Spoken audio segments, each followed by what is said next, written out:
Okay, so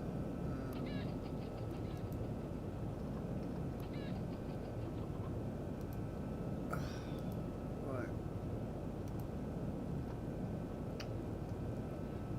So I'm currently setting up my flight plan.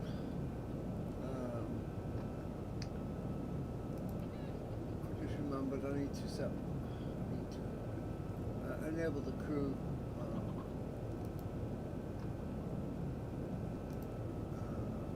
I need some extra help.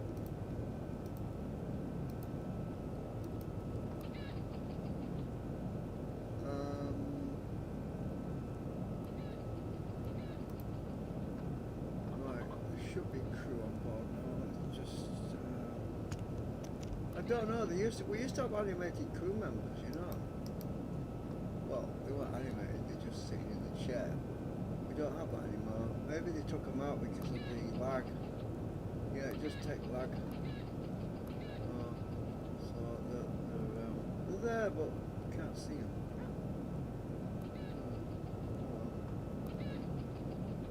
Invisible crew, ghost ship, ghost flight, whatever you call it.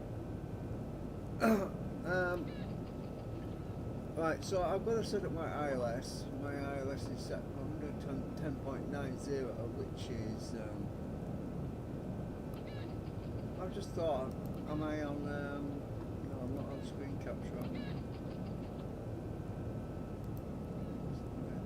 I probably want to be on screen capture.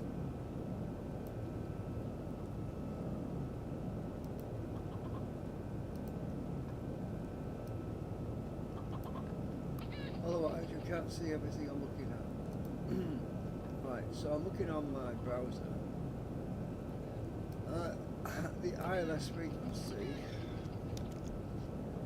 for JFK Airport is 110.90. That's for runway 04L. The approach path 30.66. So that's 31. There, yeah. That's magnetic heading, I think.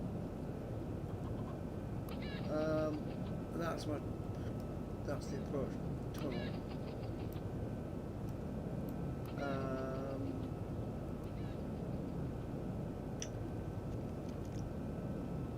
So that's right over on the east coast of the United States. And this is probably going to be a 4-hour flight. I have no idea if my YouTube is going to hang out that long. And that's me over there, right? I'm in San Francisco.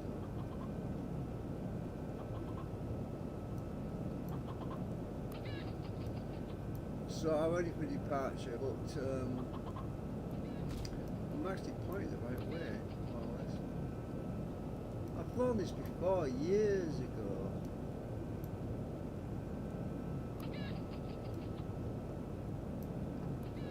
So I need to just check some settings. So I've set my magnetic heading to 31. I already set my ILS. Oh, I need to set my altitude. Maximum altitude to climb to.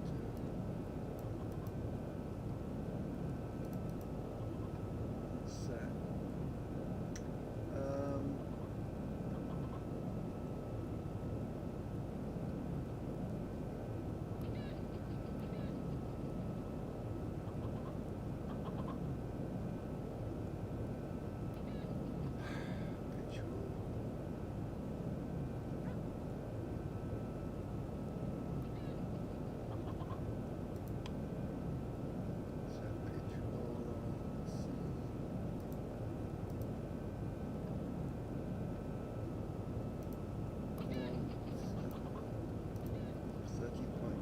I've got to climb some mountains.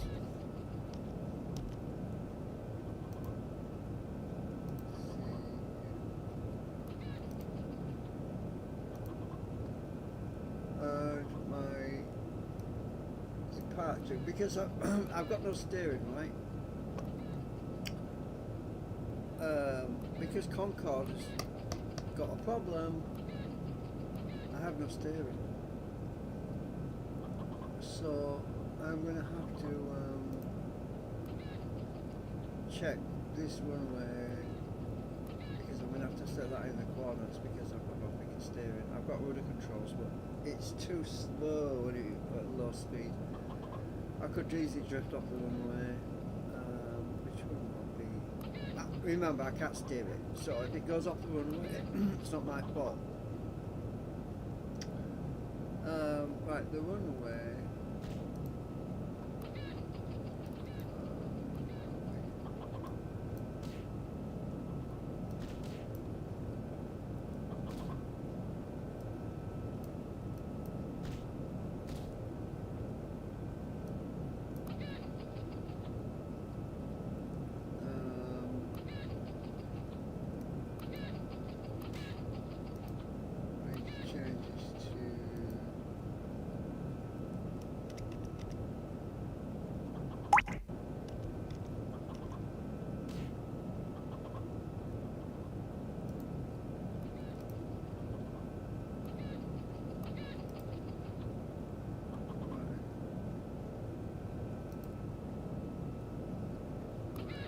I'm on KSFO at the moment, so right, it should give me the information on it. I'm on this runway, right?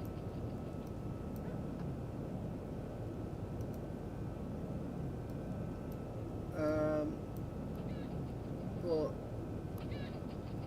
I'm not heading in, I'm heading out. So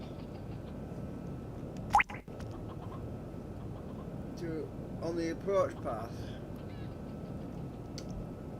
it will be 297 degrees. So I'm going to reverse that. God, I can't do maths. 297.9. So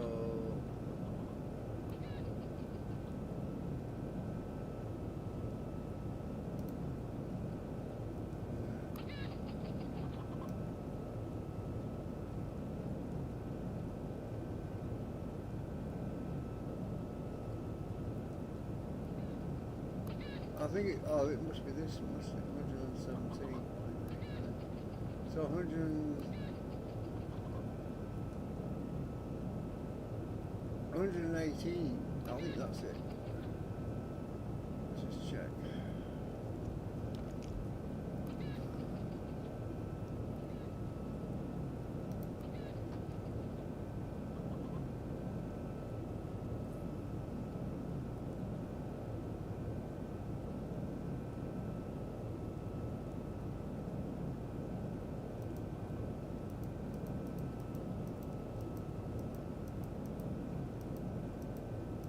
Oops.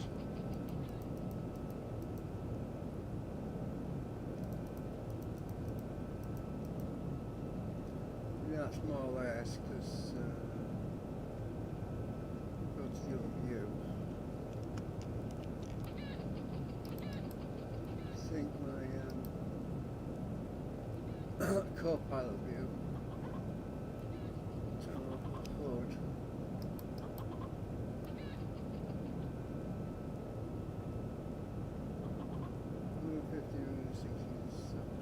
That's about right, 118.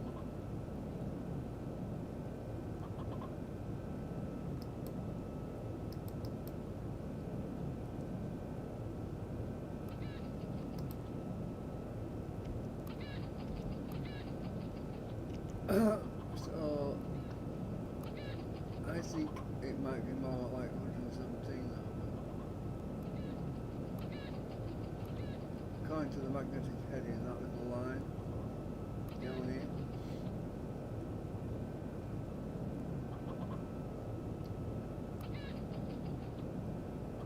That is a little bit off. I don't think that's going to be right. I think it's going to be more like 117. Hang on. That's true, I did. Magnetic heading. Well, that doesn't feel right to me. It looks like I'm going to shoot off to the right somewhere. I don't know if I can do this today. I'm really feeling groggy, actually. Let me just try and strike this freaking thing off. I use the pushback. See if I can straighten myself out, because I can't steer it.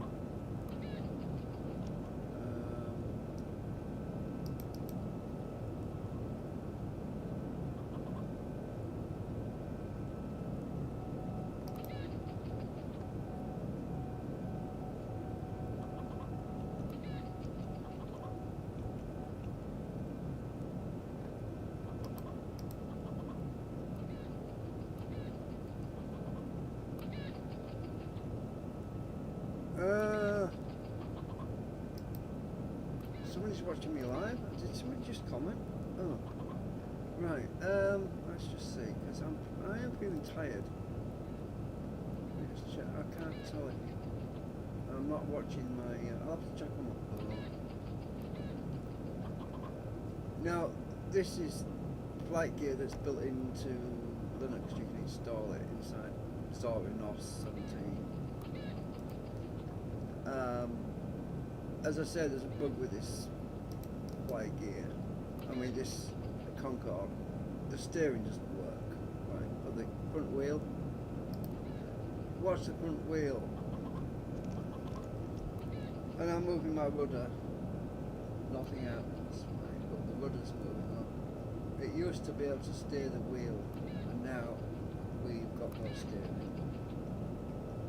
So my rudder is working, but it's a right pain to set up the joystick because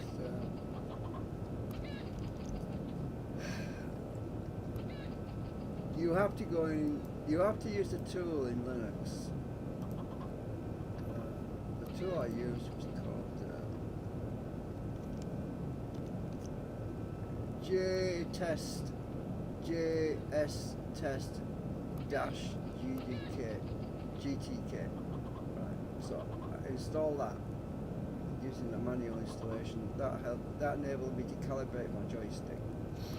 Because before that, it was a completely it was a right mess basically. Everything was messed up, and then I had to do that every time before I start Flightgear because I'm not sure how you say the settings, and apparently you have to do it to command line. Let me just check on. Somebody was commenting.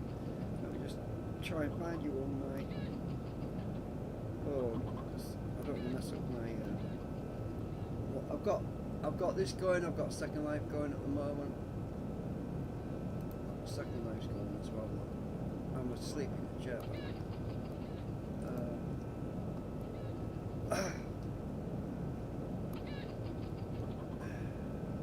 Just check my memory. CPU is pretty flat out because of Second Life. I might have to shut Second Life at some point because it's running in the background. The swap files at 53%. CPU's at 81. It's jumping around. That should be alright once I get up in the air. Now, apparently.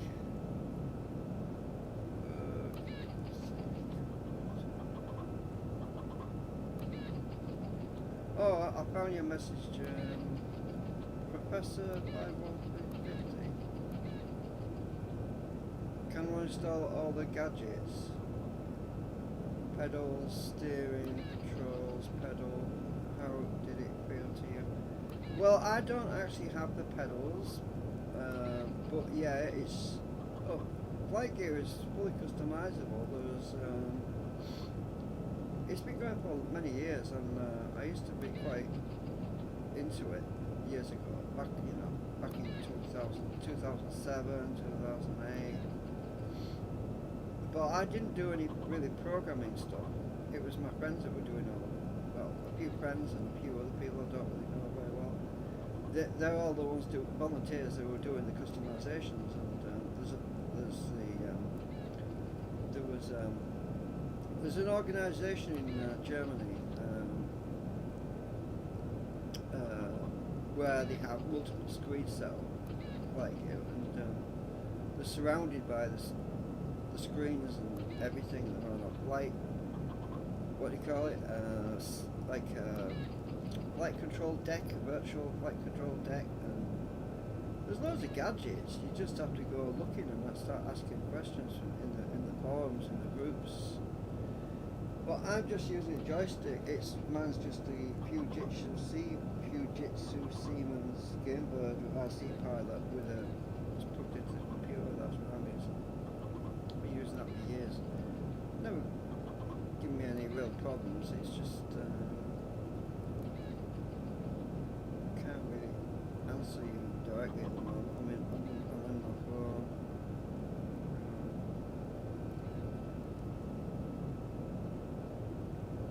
Just trying to.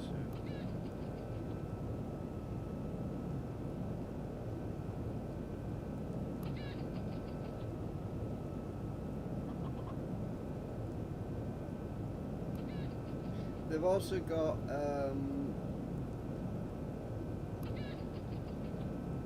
also got an IRC chat, right? So if you join the IRC group, I've actually got it open at the moment. What is it? This is the IRC chat group where you can go and talk to them all. They don't seem to be active right now. You have to be there during the daytime, I think. Well, you can talk to some of the main developers in the IRC. And by the time I take off, by the time I get up in the air, I'm going to be out of fuel by the time I get to JFK Airport. Because I'm burning fuel while I'm sat there on the runway. But I don't know if I'm going to fly all the way there. I did a flight the other day, and I landed at KJFK. Sorry, I landed at KSFO. This airport. No, sorry, I'm getting wrong. No, I took off from here. I took off from KSFO. I landed at PHNL. That was it. I landed at Honolulu International Airport.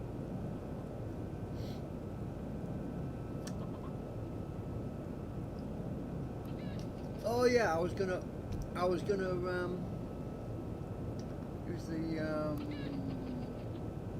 push button. Hang on a minute.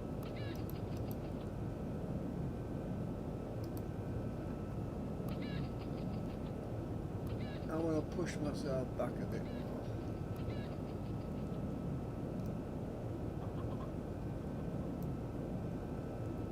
Oh, brakes on.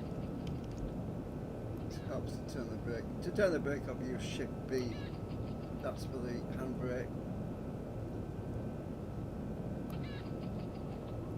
I'm going pretty fast. The reason I'm pushing myself further back is because I've got no steering and it can't reverse anyway.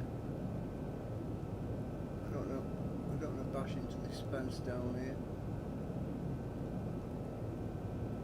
Slow down.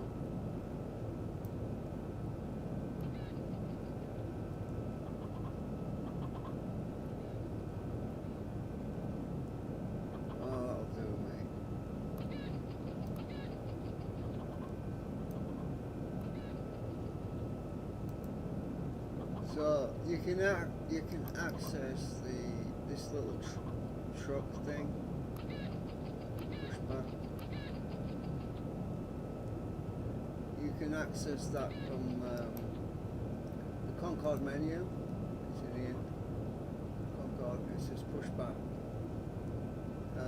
This little truck that moves you playing around, but I can't use it to taxi the plane because, as I say, I've got no freaking steering, which is kind of annoying. Alright, I need to get this plane in the air because I'm going to run out of fuel. I've already set up my... it looks like I'm straight now. I wanted to push myself back because I'm trying to find out 115, 116, 117, 118. Okay, so I want to double check my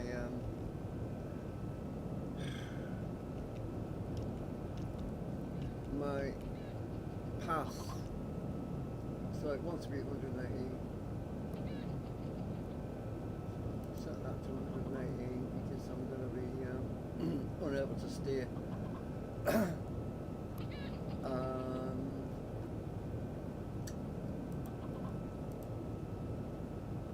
And that's wrong. It's best to again. 118. So I'm going to set that to 118 because I've got no steering. Just to get me out of here. Got my pitch set. Right, so this will get me up in the air. I'm going to close my little pushback now because that little guy's parked outside. When I close this, he'll disappear. There it's gone. Alright, so my brake's not on right now, so I need to put my brake back on. I'll tell you why in a minute. I need to get my engine throttled up, get my afterburners on, and then take the brake off. So I think I've got everything set right. I haven't got the autopilot switched on here, but that doesn't matter because I've got it set up. I've got it set up on here. But once it up in the air, I'm going to switch over to altitude acquire, which is that one.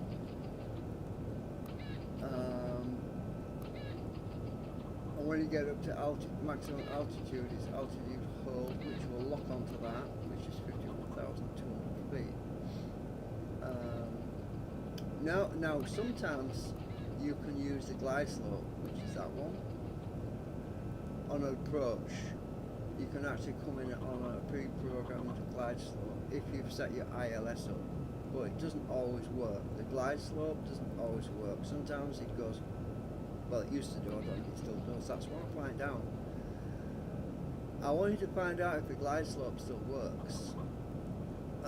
The way it used to do, well, it used to be buggy on some airports, and other airports it was fine. But, and this menu here, LA, that's for landing. That's for automated landing. I've never had any luck with that. Now the pitch hold, that's for that. You get little controls on here. I can't know which button was it. Was it shift? No, was it control H? I'm gonna mess it up.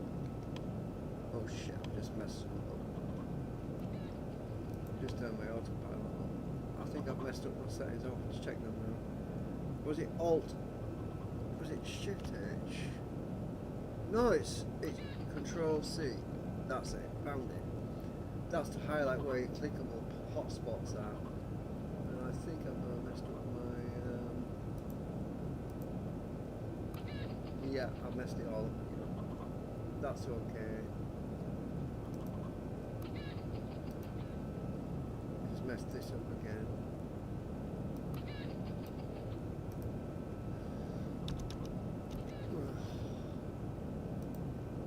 Press the wrong button. So that's just to keep you on a straight course on flight taking off. Right, picking an autopilot, I clicked that by mistake. So I only want this ILS navigation, which is 110.90. That's for KJFK when I get there. Maximum speed. Well, maybe on afterburners. I don't have to worry about the speed or throttle or anything, auto throttle or anything like that at the moment. I'm just going to be at full power to get out of here. To get the afterburners on, I think it's shift. What's it? It's shift and S to swap panels. That's my nose, this here. Nose up.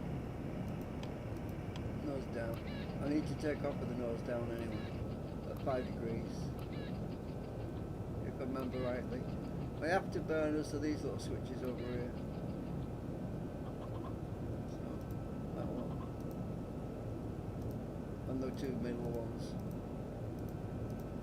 So normally when you press, I think it's control F. Control F is for afterburners. Control F to turn them back up again. But you only put them out when you're actually taking off. I'm trying to remember all my controls because it's years. Like, I mean, I flew it the other day, but I'm still rusty. Shift and S. I think swap panels.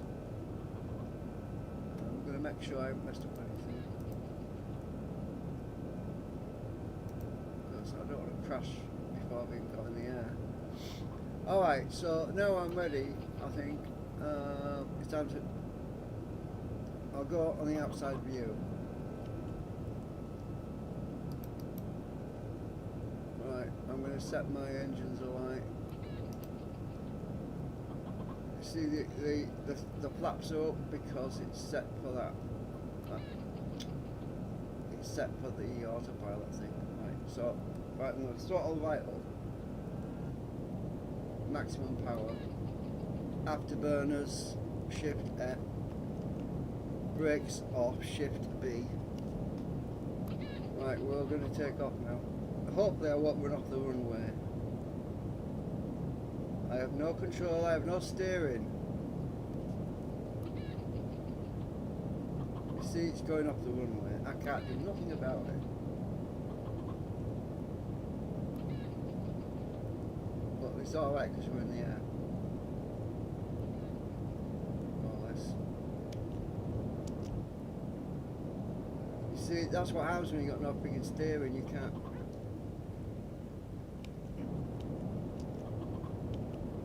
Right, let's check. Wheels up. G. I might be too heavy. Shit. Gear up, gear up. Gear up. Where's my freaking gear? Damn it. I might stall. Gear. There it is. Bottom. I need to get my gear up because it's dragging it, slowing me down. Alright, my pitch might be a little bit too steep, so let's go to 12.5. Can't see a damn thing.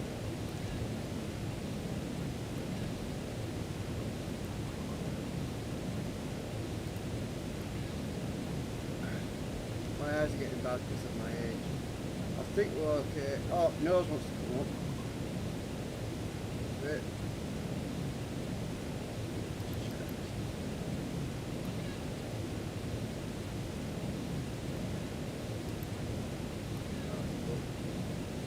Down.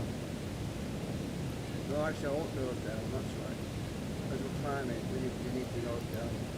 Right, I'm going to bring the nose up.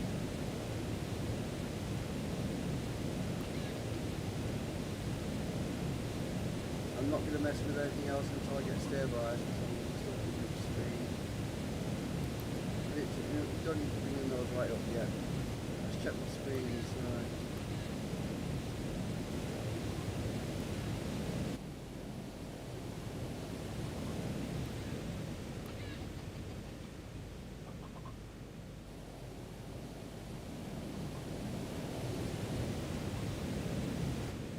Magging out because of the second line. Put that in the background. I'm making positive climb.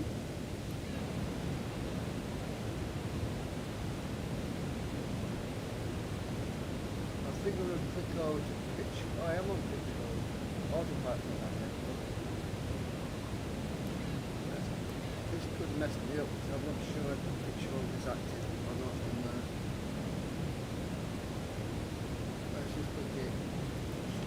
Oh, it was active. Pitch mode, autopilot on.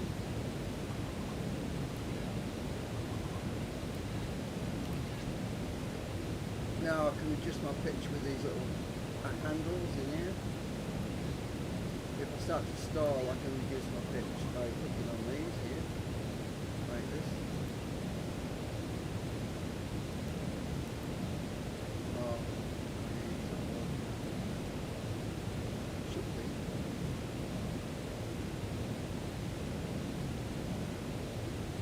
Right, my route manager, I set that up earlier. Oh, it's gone again. What the hell? Why is it gone? Oh, it's because I've left it. Yes, oh, that's right. Alright, so I'm going to activate this now. KJFK, I'm going to activate it. Right. Activated. Right, now we should be turning towards KJFK now.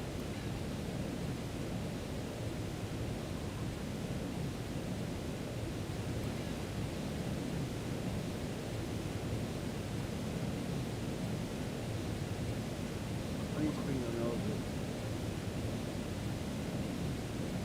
Right, bring the nose up. Nose is up.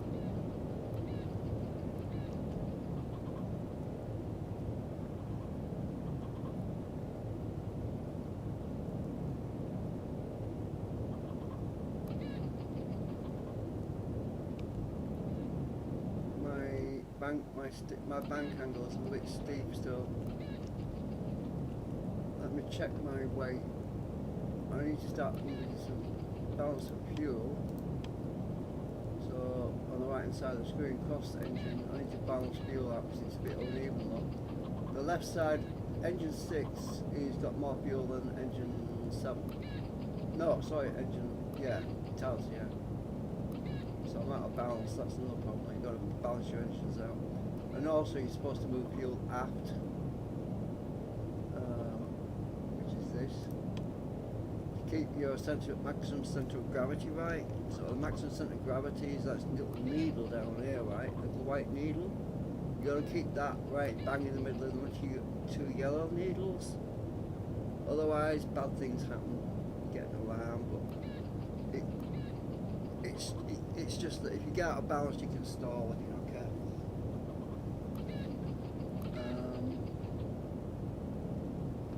It's my pitch thing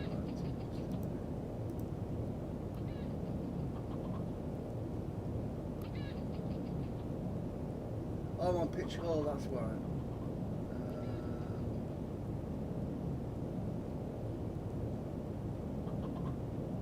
Yeah, I'm still at 12. Let me reduce that to 11. I need to start reducing my pitch actually to keep my altitude and my speed going up, because look at my speed, it's way down over here. So this little white needle over here, it should be near that yellow needle right now, but the white needle is a long way down. Because my white needle is right down there, I need to reduce my climb rate and increase my speed a bit. And what I need to do is switch over to that freaking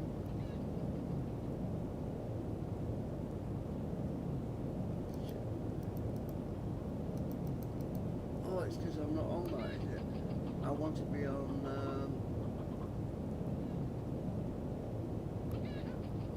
I'm on pitch hole, that's why. I want to be on vertical speed, that's it. Right. Vertical speed, now if I adjust this. That's it. See that little white needle up there? See that little white line up there? When I'm clicking this box? Bring it down so I'm not climbing too fast. So I need to get my speed up. So bring it down to about there. You'll notice that my climb rate will slow down. My speed should start to go up. Over here, look. Now if you watch the speed, it's going up now. See that white needle? You need to keep it as close as possible to this yellow needle. This yellow needle is what is your expected speed, right? So I need to bring this down more because I need to start picking up some speed. And I'll bump it back up again when I get too high. Down. Right, now look at the white needle. It's really climbing fast now. Once we get to Mach 2.2, we can click on Mach hold. That's that one at the top there. Right. I haven't got AT auto throttle on at the moment, but when I get near the right speed, I can stick my auto throttle on. know, my speed's definitely picking up now. I don't know. I want to keep climbing, but I want to keep my speed increasing at the same time. So I want to keep climbing and keep the speed up. And that's when you're using vertical speed, VS. You can also set altitude hold on now. I'll set that on because ideally, when you get close to 51,200 feet, it will automatically switch over to altitude hold. What it's supposed to do, I'll lock you on with altitude hold. That's supposed to come in automatically, but I don't know if it does.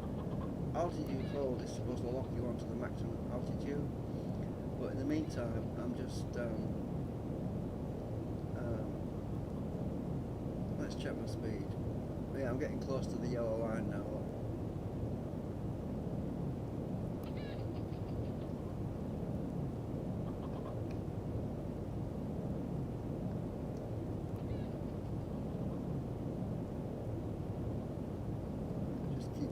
Speed because I don't want to go over the yellow line. Right, I'm getting close, so I'm going to nudge this back up a bit.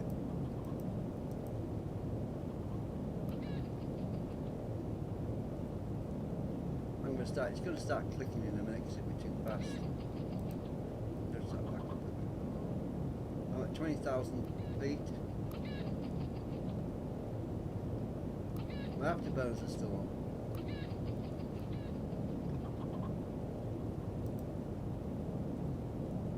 I think I was supposed to turn the afterburners off, I've forgotten when. There's a lot of stuff I've forgotten. But look, my white needle is right underneath. There we go, I'm going too fast now. So let's start climbing a bit faster now. Increase my pitch angle until it stops clicking.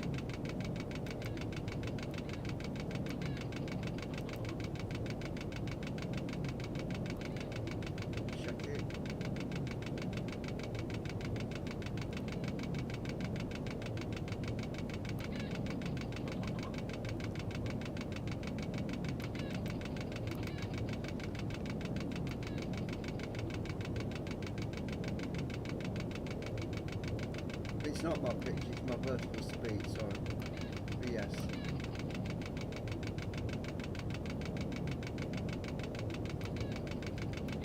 Right, that white needle's not climbing anymore now, it seems to be static, which is good. And I'll get our altitude, our climb rate, we're at 32,000 feet.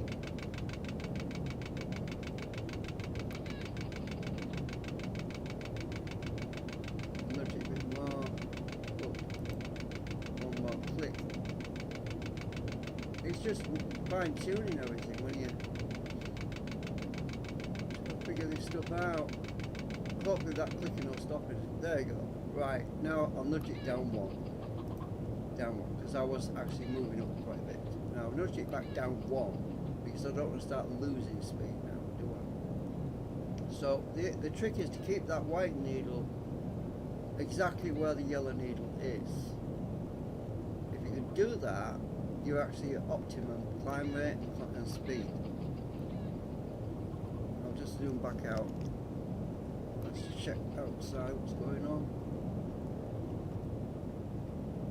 Still got afterburners on.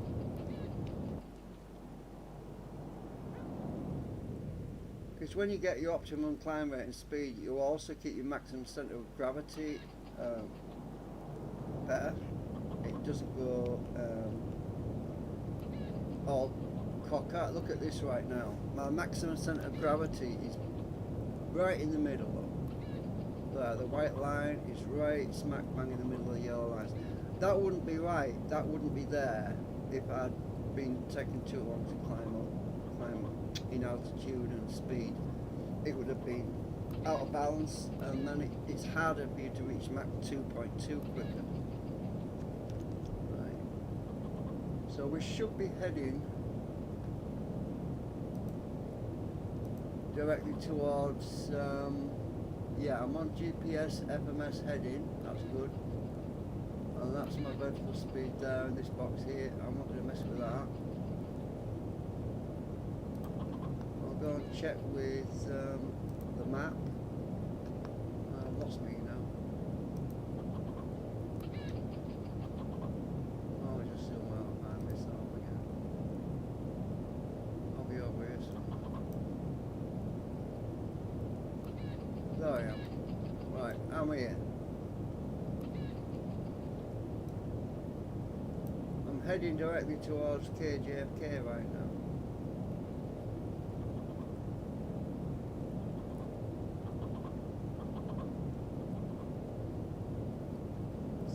I'm not going to click on that checkbox to track me because it's annoying. It annoys me to hell because it keeps zooming me right in. When it zooms you right in, you can't see where you are properly. So there's me over there. And that's where we're going, over here. I'm on the MP map 02 flightgear.org version 3.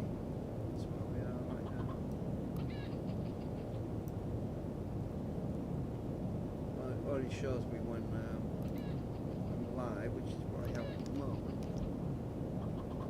Minimize that. So according to this, let's check. Route manager. The estimated time of arrival for me is going to be 3 hours and 48 minutes. Well, if you don't want to hang around for 3 hours, I've got 2,154 nautical miles to go, according to that, right?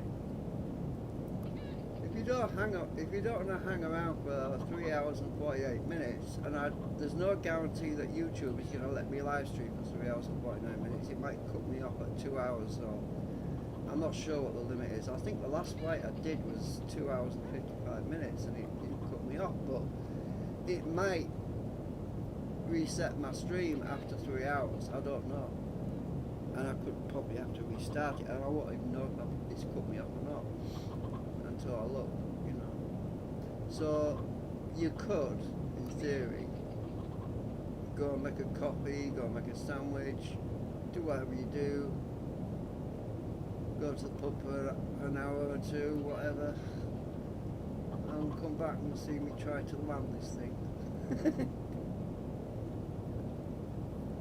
But I don't know if I'm going to be able to stay awake that long, to be honest with you. I'm not feeling so good myself. Well, let me check. Look at the white needle. I have dropped. I have lost speed. I need to bring this down. I mean, watching what I'm doing. The white needle's dropped, look.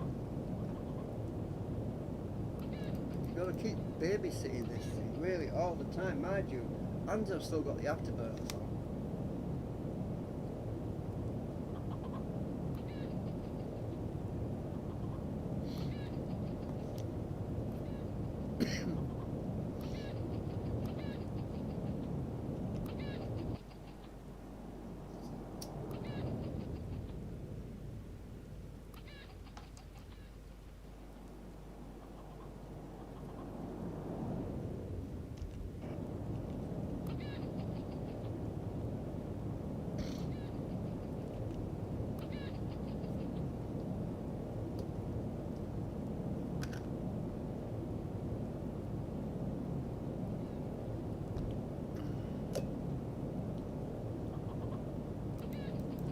Reduce my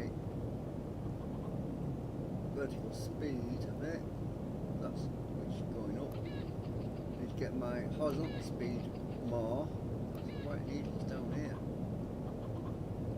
Let's just bring this down quite a bit. I want to reduce my positive climb so that white needle, the climb rate, is actually barely moving, so I can get my speed back up. Otherwise my centre of gravity is going to be out of cock. Or cocker. But look, at the moment it's bang on in the middle between them two yellow lines, which is great. Actually, the guy who updated Concorde in Flightgear, he did a pretty good job, really. My main issues with this was that my joystick and the steering not working anymore. My biggest complaint was really with the fact that the joystick doesn't seem to be remembering the settings. But then everybody's using something different. They're using pedals and they're using them joysticks with buttons on that you press, digital ones. Mine's an analog joystick. It's pretty old school, so that could be why mine's a bit funny.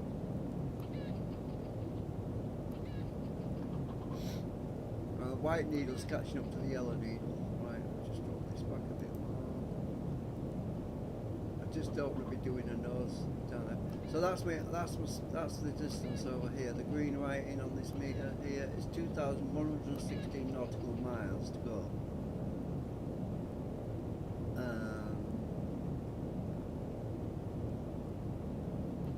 I forgot what this one is over here. I think that's my ground speed. I'm not sure. I think it is. Oh, it could be airspeed. Ground speed's not the same as airspeed.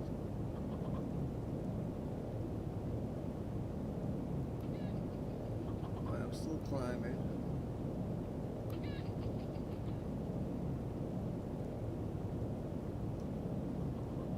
Let's check this white needle. Is it actually climbing? I want to be at Mach. I'm at Mach 1 right now.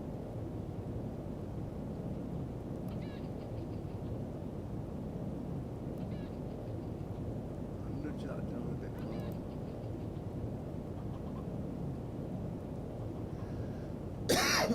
A lot of people used to say about Concorde, you can't really fly it by stick on its own because there's just too many fine adjustments you gotta make. You'd probably have to be a freaking cyborg to be able to fly Concorde by the stick, because you'd have to hold the stick. Your joystick would have to be so freaking accurate that when you make small incremental changes, and you'd have to keep it bang on. It would be extremely stressful to fly Concorde for 4 hours long on the stick only. You just couldn't do it. You want to nip out the room and have a coffee, have a pee, get something to eat. It's just not practical. You've got to fly it by instrument. I think even the original pilots that used to fly Concorde, it was mostly done with autopilot.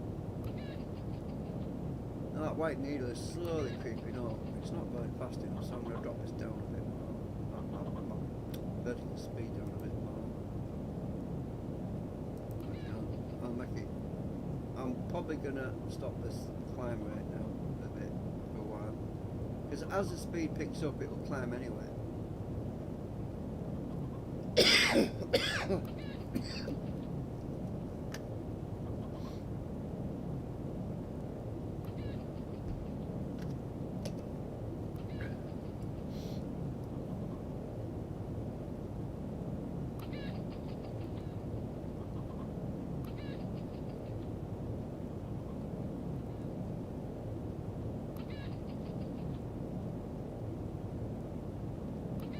As long as my horizon is above the horizon, I'm not crashing.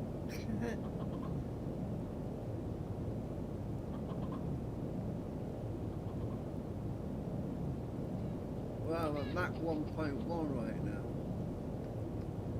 My maximum centre of gravity is still good. I am pumping fuel back from the front tanks, which is what you're supposed to do. You're supposed to pump fuel aft. I'm also balancing my tanks out.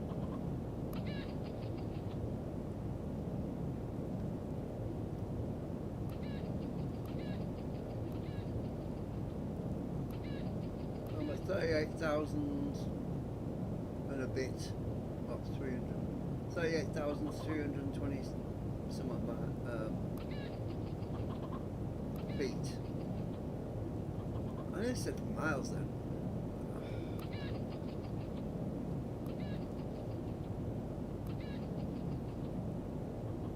I'm pretty sure I've still got the afterburners on, but I don't think. Let me just check, because my crew might turn them off. I've got the virtual crew on board right now, so I've go to crew.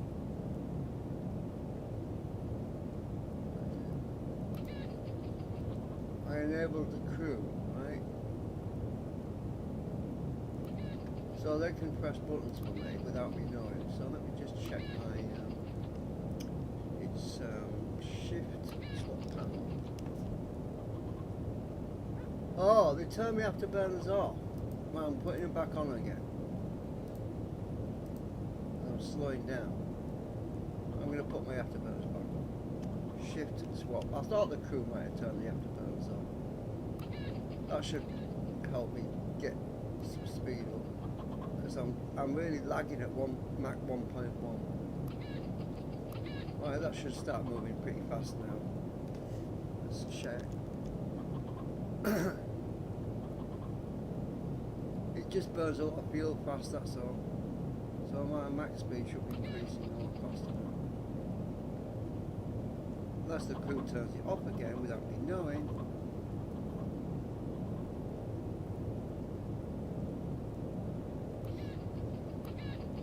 Let me just make sure. Shift S. Yeah, I've still got afterburners on. These are the afterburners here.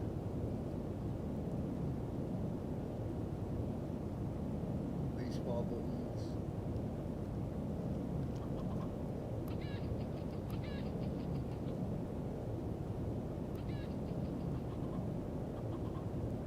Use Shift and S, the key S, to swap panels.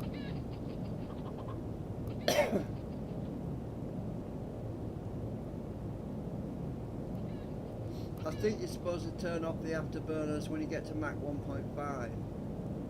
Not, yeah, if I remember rightly. I think when you get to Mach 1.5, that's when you're supposed to turn the afterburners off. Now, why they would turn off early, I have no idea. Maybe somebody messed some up with the script, I don't know. That could be why last time when I was flying it took me forever to get up to Mach 2.2. It was ages. And I thought, this isn't right, there's something wrong here. I never thought to check my afterburners. I'm going to keep checking them now. Check them again. Yeah, they're still on.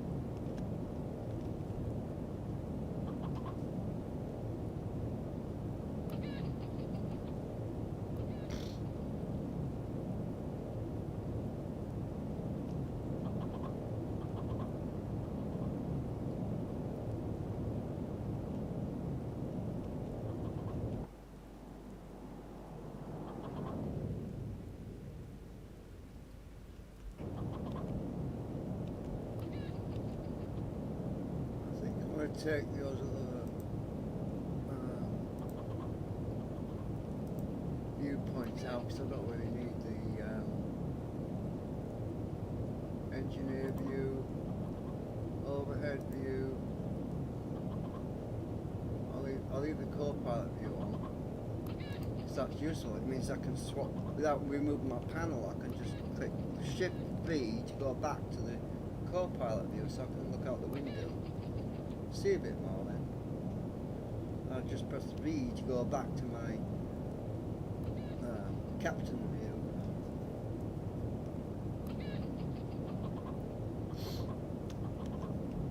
And Shift S to look at my other panel. Still got afterburners on, I think.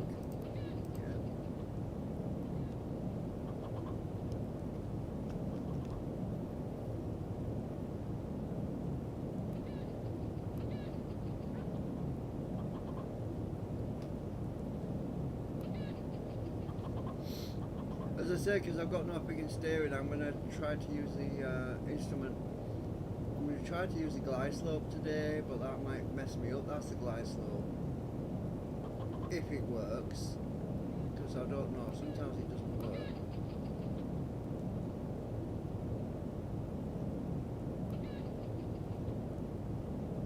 My maximum centre of gravity is going, well, right, down here, look. Yeah, it's going to start giving me an error soon. I'm going to turn off the engine valves. I'm going to go aft.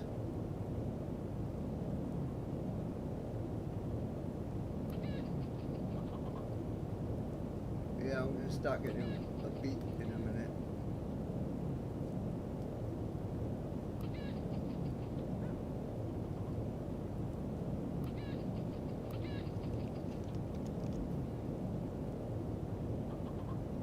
Let me just check my climb rate again. Increase my climb rate.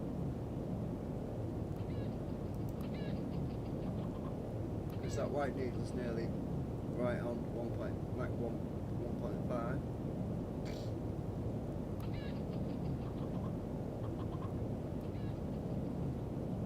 I think the reason my MCG is going out of alignment is because I'm not climbing fast enough. I'm at 40,000 feet.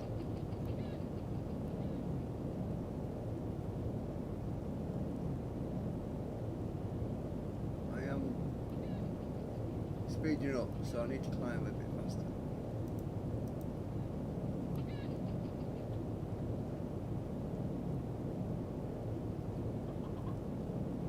We've got the white needle, it's moving quite fast. A bit faster.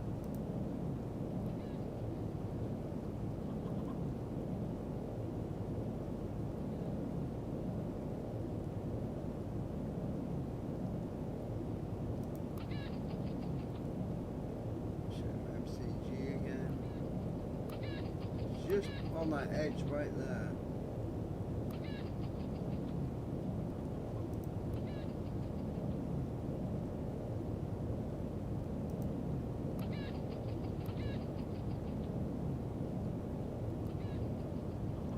Right.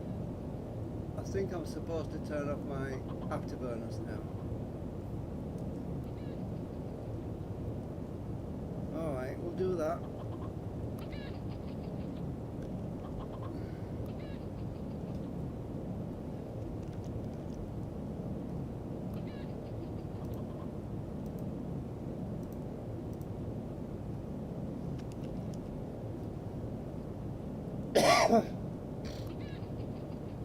Now I've turned the afterburners off, I might start to slow down. In which case, that white needle won't be a problem anymore, but I'll have to nudge this climb rate down a bit more.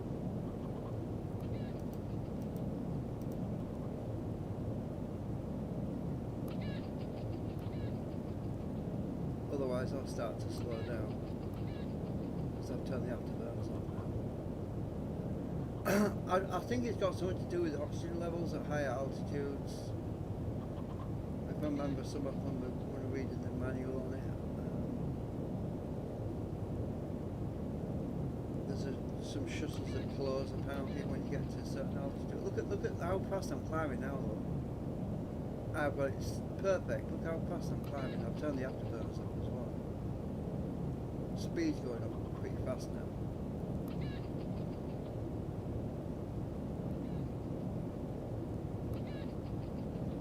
Check my MCG. My MCG is right on the edge still, so I've managed to keep it from going out of range, you know, the middle. It's right on the edge still. My speed, I'm still climbing, and my speed is still increasing, so increase my pitch.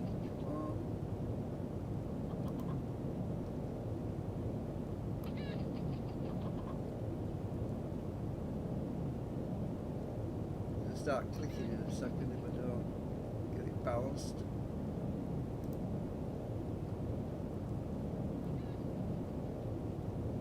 Clicking is the overspeed warning.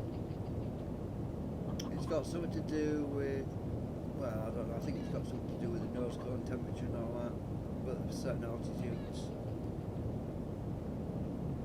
So at Mach 1.7. Oh, it's moving again. Climb a bit faster then.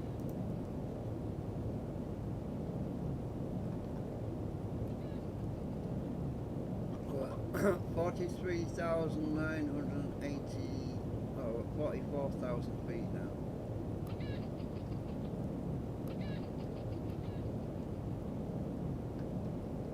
Nudge that up a bit more.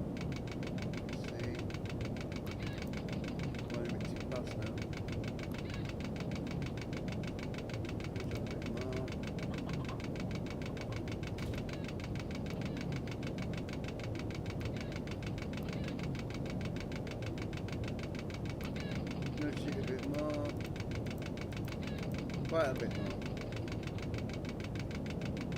Now when we get to Mach 2.2, I'm going to click on Mach hold.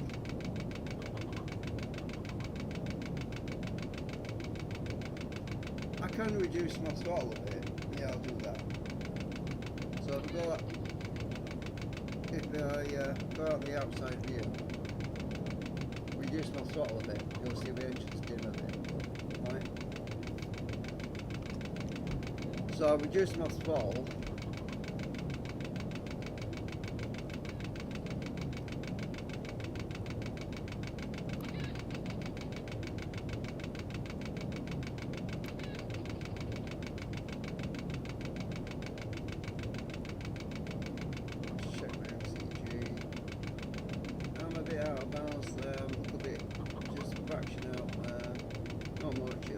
Out in a minute. There we go, the clicking stopped. Bring that down. Put it up in the middle.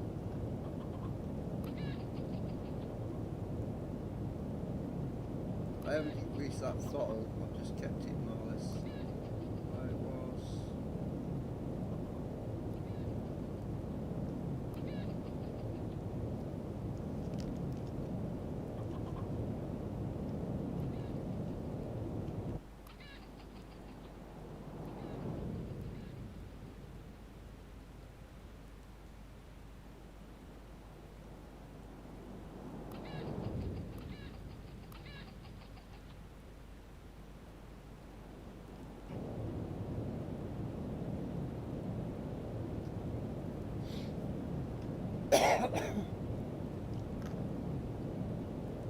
Now I'm losing speed, so push my throttle back up a bit.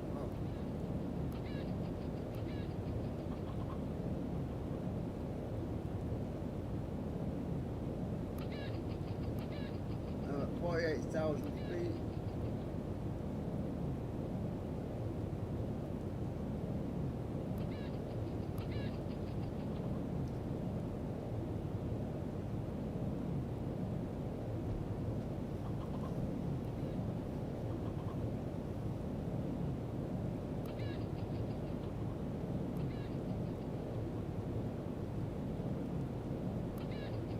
Oh, by the way, the max speed is indicated by this number in here, which is, for some reason it's hard to read right now. It says Mach 1.8 at the moment. When it gets to 2.1 or 2.2, just click on Mach hold and then engage auto throttle, and it'll lock you to that maximum speed. And you won't have to mess with the throttle anymore after that until we get to the arrival point. We're at 51,000 nearly. Look at this, it's engaged the altitude acquire. So it did work. Altitude acquire is now active.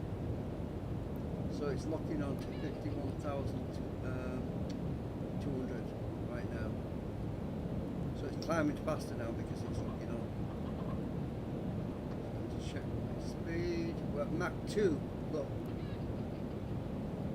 2.02. I'm going to click on Mach hold. Right, click on auto throttle. So now we're locked on to Mach 2. Actually, we're at Mach 2.06. 06. That's good enough. It's near enough. Right, so the altitude required should lock us on to 51,200. We're locked on to maximum altitude now, and I don't have to worry about the throttle anymore because it's locked. It's now locked. Let's check my centre of gravity, my maximum centre of gravity. Well, there's a little bit out, but it'll soon sort itself out now because as we're burning fuel, it will balance out. I'll just put a cross engine bleed on it. That altitude, what do you call it? Aft thing disengaged itself for some reason. Just turn that back on again. I think my other the invisible crew are pushing buttons somewhere.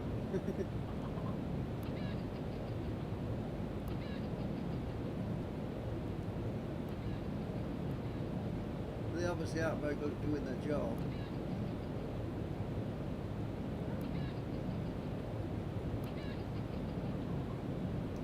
Let's check my trip. So when I get to my... Right, so when I get to the other end, I want to change my approach magnetic heading. My magnetic heading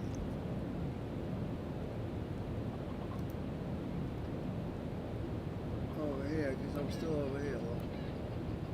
Look, it's refreshed here.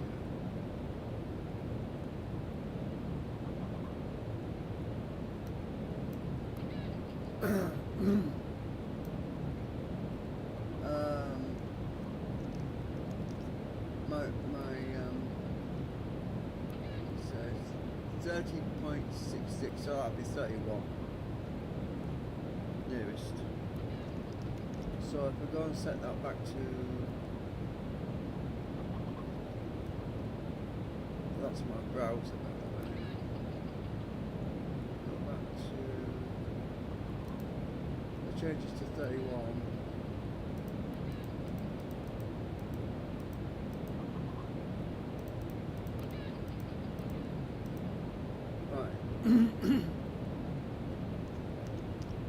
So when I actually get to where I'm going, when I've got it in alignment, when I'm directly in alignment with the ILS and the magnetic heading, when that little arrow down, where is it?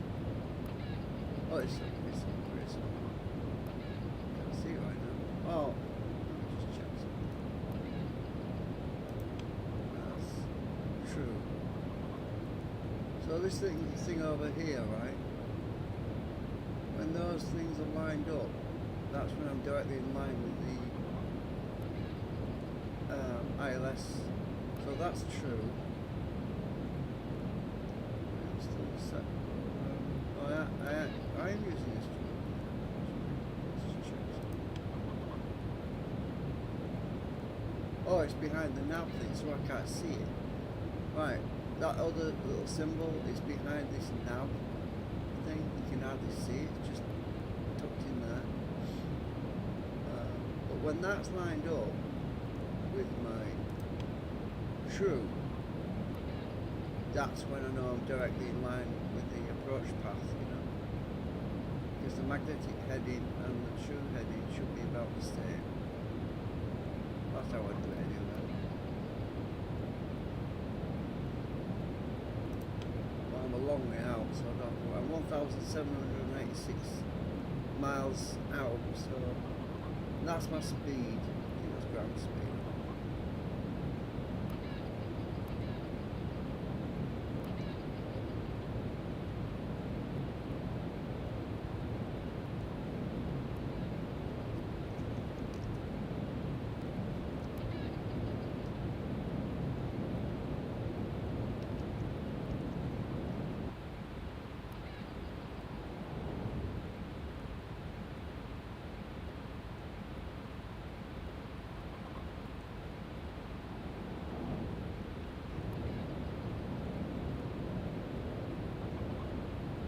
I'm getting a strange sound. It sounds like I left the door open or something.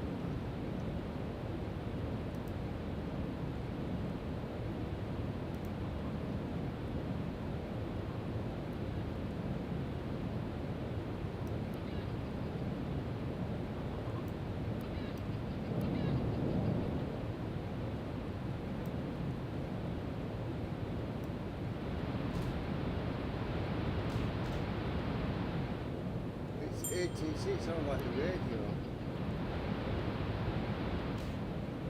ATC is air traffic control. Why am I getting a whoosh? Air traffic control? I don't know. Someone talking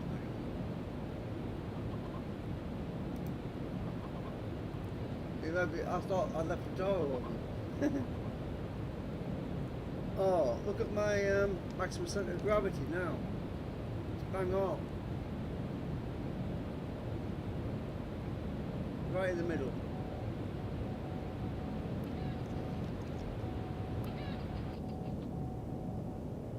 All that whooshing sounds just stopped. So it was the radio.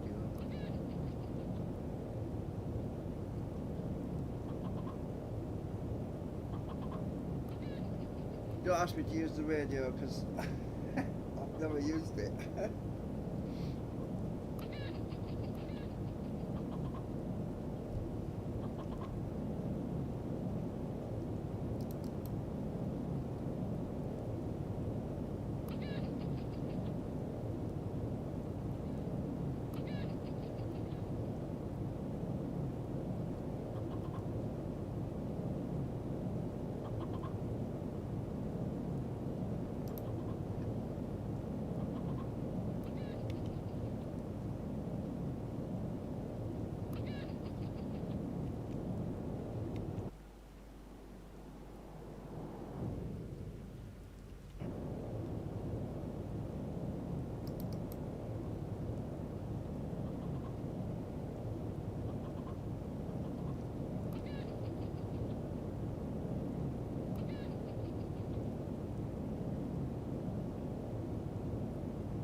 One good thing, I didn't get any warnings beeps this time where it goes beep every 2 few seconds. It was beep.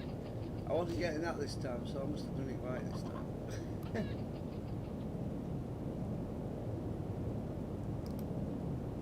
It could still happen though.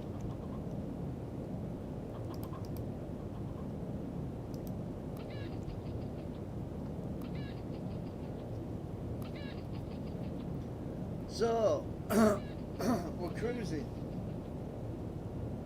and I've got a second light going in the background too. I better check my memory. 65% swap. No, I'm not really doing anything in second life, I'm just managing the phones.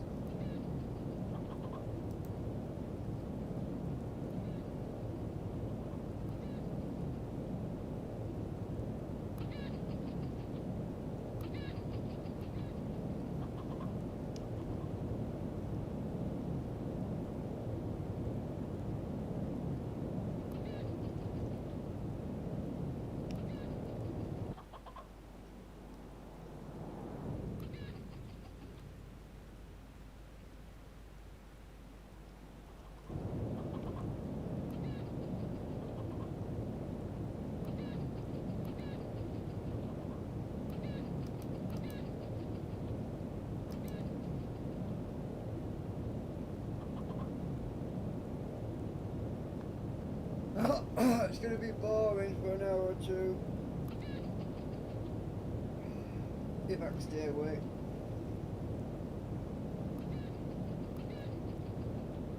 $1,670 miles to go.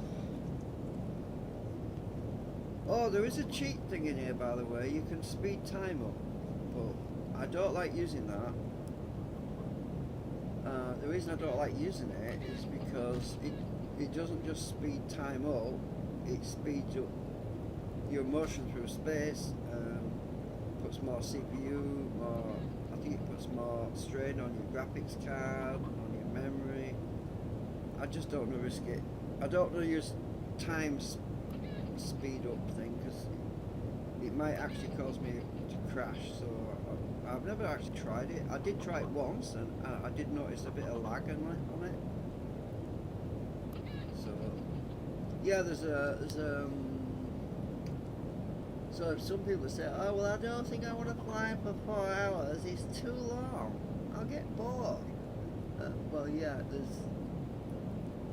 if you've got a fast computer, where is it?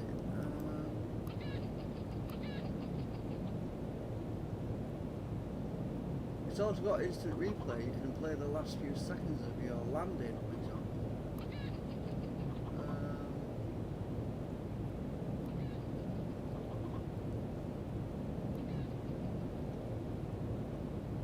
Oh yeah, I've got the glide slope tunnel as well. I've got that built in now. I have to remember to turn that on.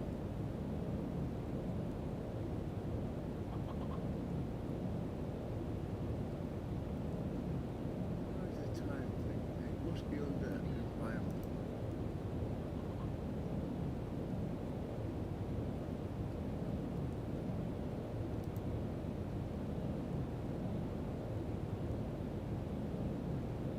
There's a shortcut key for it, but I'm not, you know me, I don't want to start pressing shortcut keys randomly because I might go and crash my plane right now. If I press the wrong button, it'll be, oops, panic stations.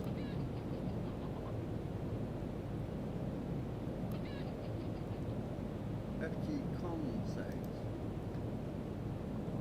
Oh, I suppose I turn that on. Display messages for, oh, it's been debugged.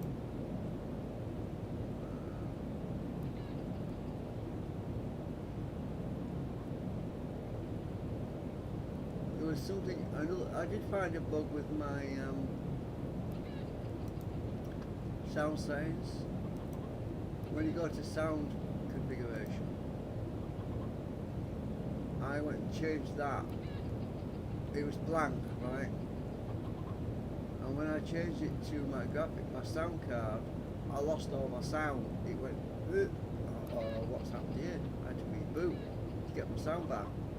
So I'm not messing with that. It's the menu for selecting your graphic sound card, right? Your channel and all that. Well, I don't mess with that.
Still alive. I check. Looks like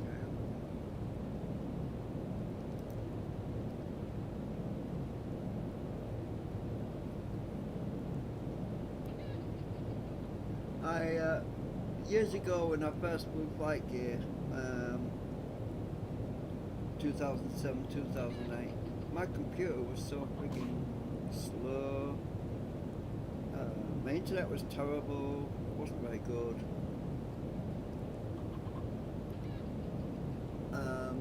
I could not live stream Flightgear back then. I just wanted to do one live stream where I did a flight from San Francisco Airport all the way to JFK Airport.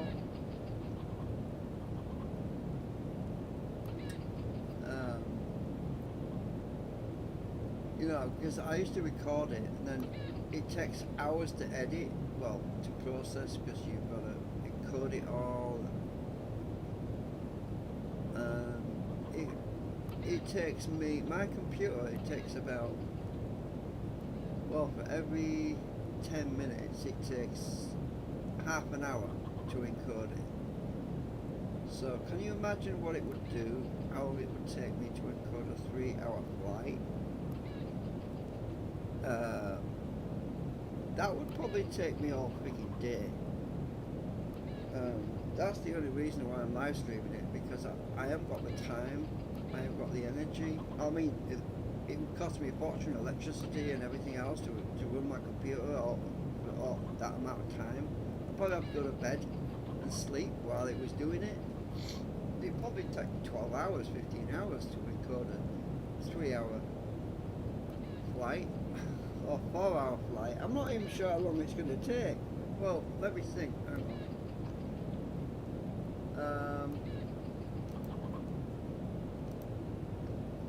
The route manager said it's going to be, oh my god, I'm making pretty good progress, aren't I? 1 hour, 18 minutes, wow. It's because we're at Mach 2.2 now, isn't it? Alright, so 1 hour, 18 minutes, but that's going to be longer than that though, because this is an estimated time of arrival, right? ETA is estimated, that's at this current speed, but once I get close to some KJFK, I'm going to be slowing down, so that number's going to go up. So it's probably going to be more like 1 hour and 40 minutes. So I think we're going to be an hour and 40 minutes before I actually.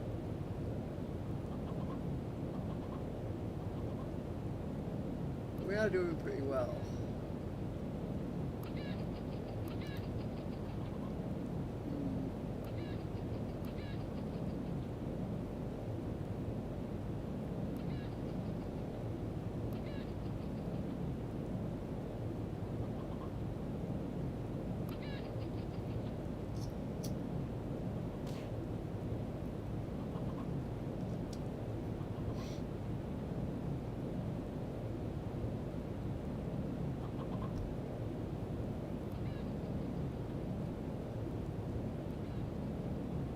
I hope this doesn't mess up my computer, but that freaking chicken I let go earlier on, I'm in second life again now. Freaking chicken should be dead by now. Oh, I'm lagging it out.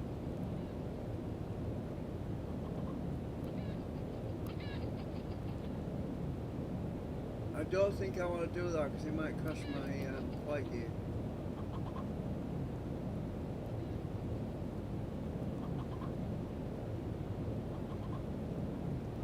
Because of the swap file size, look at that, 65% swap file, that's about it's about 5-6 gigabyte swap file. I don't want to, you see, if I go back in second life and move stuff around, it's going to dump my Flightgear into the swap file and then it's going to lag me out.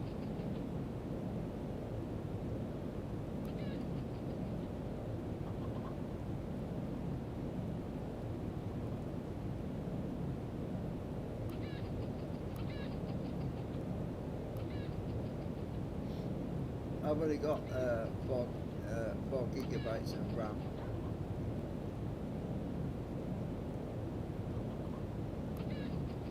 No, hang on. I think I've got 8 gigabytes of RAM. Yeah, I think I've got 8 gigabytes of RAM. I think.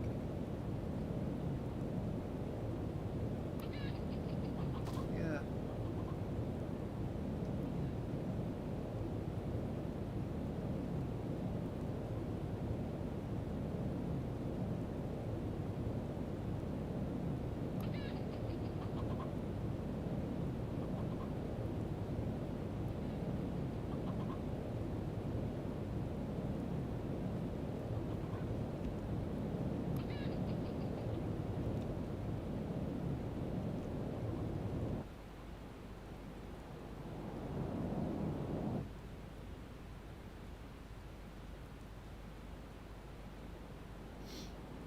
If I remember rightly, years ago, I used to get a lot of stutter and lag around KJFK airport.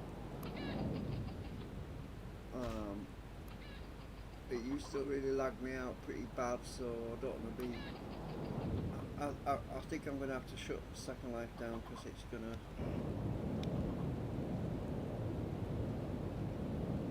I think I really need to shut that down. I was trying to kill that chicken though. And my chicken I put outside, it's still cooking away. I thought it's one of them. It's got a life on it. I think it had 25% life left on it. Hang on, let me just try.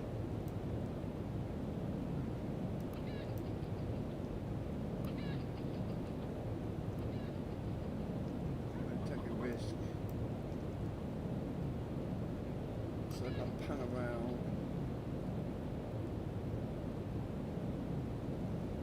back out, do it the easy way.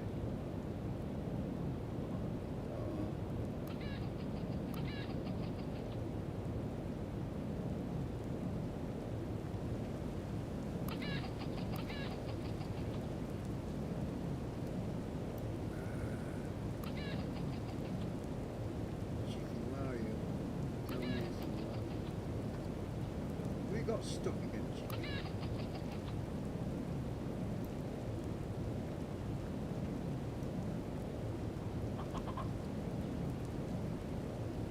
Oh, you're still in the pen.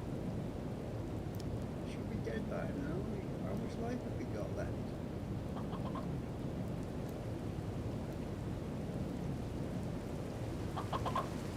You've only got 5 left on your life.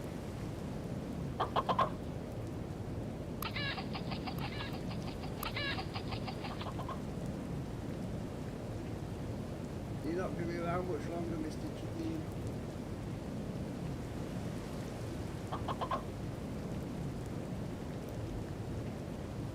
Right. Okay, I took a chance on alright.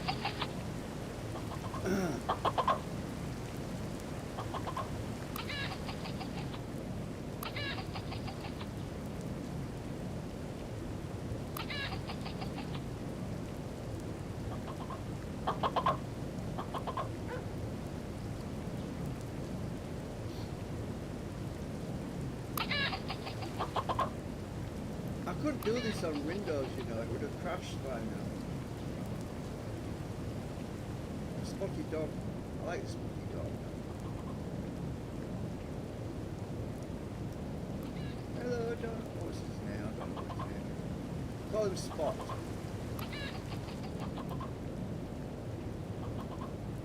He's hiding. Where are you? Hello, Spot.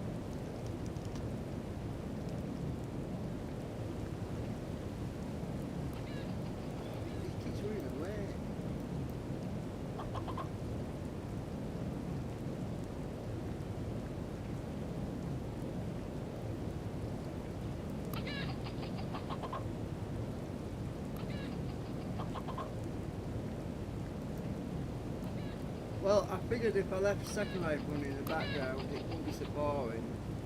I could put the animals on the screen occasionally. I don't think the chicken's going to be around much longer though.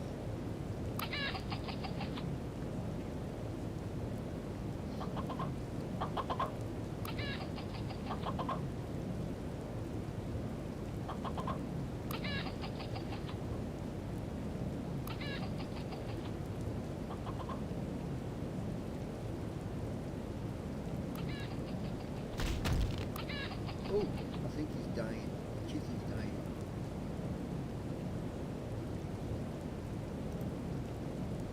He's dead. He's gone. Oh, we've got a chicken leg. We have a chicken leg. That's what's left of the chicken. He's gone. He lasted for about 5 hours.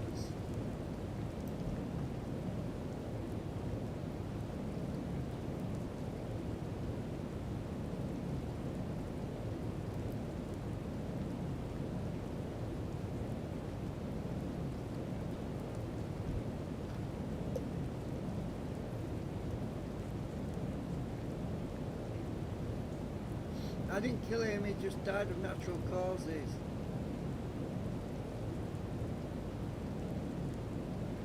bird flu.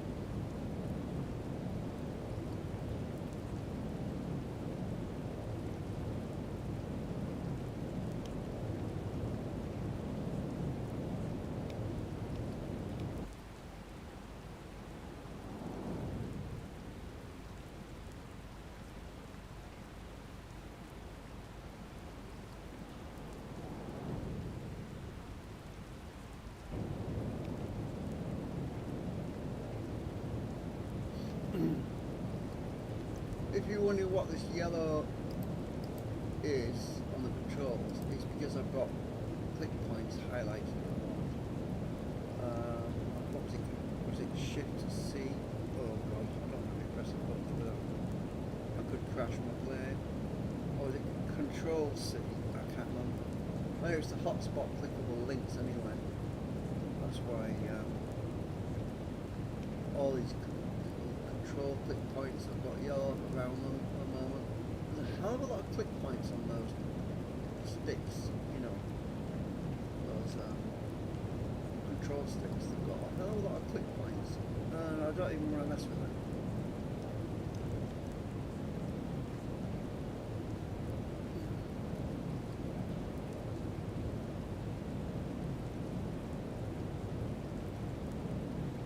What's my ETA? 1 hour, 7 minutes. Well, it's going to be more than that anyway, as I said. It's probably going to be 1 hour, 30 minutes. Because once I start slowing down, that ETA goes up. And I'll go slow down. And once I get within about, what? 500 miles.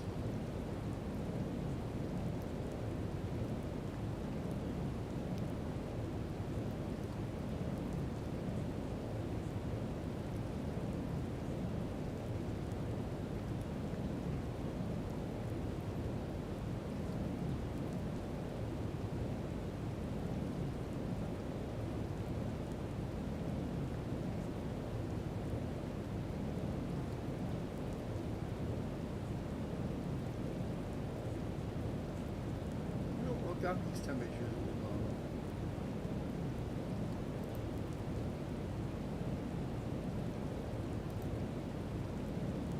I'm surprised it's doing so well. 66 degrees Celsius graphics GPU. Most of that's been used up by second line. It's a resource hog, it really is.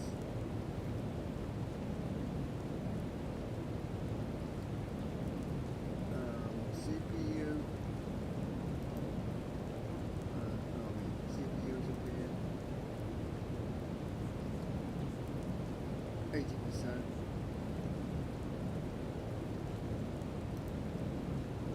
Temperatures, CPU 80 degrees, 79 anyway, 79 C.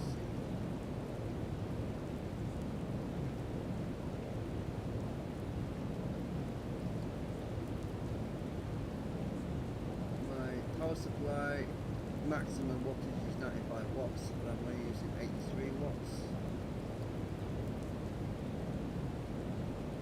85 watts.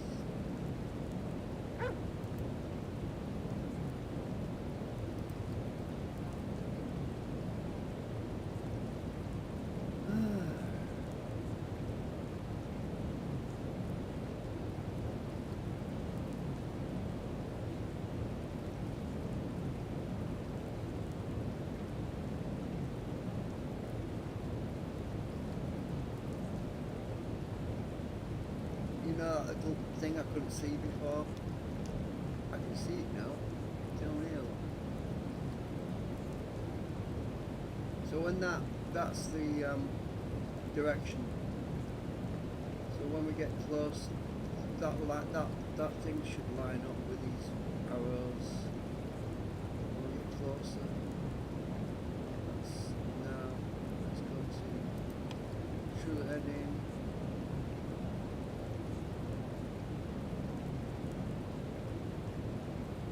I've got my settings right. It should line up.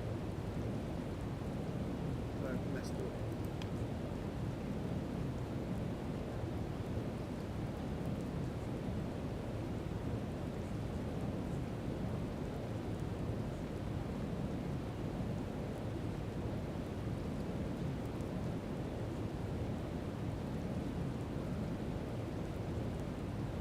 maximum center of gravity is perfect.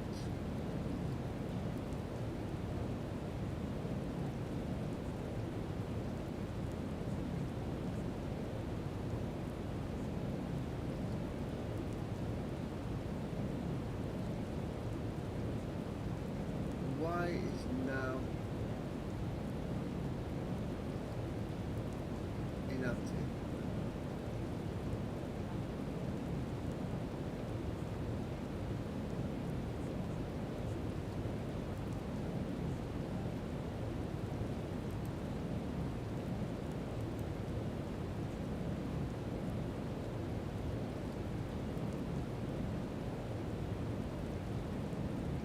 Oh,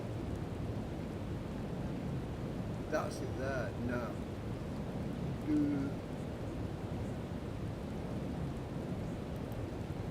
Right, we'll change it to nav course now because I was a bit off. Right, I'm on the nav course now. It's only slightly off. Should have been on it.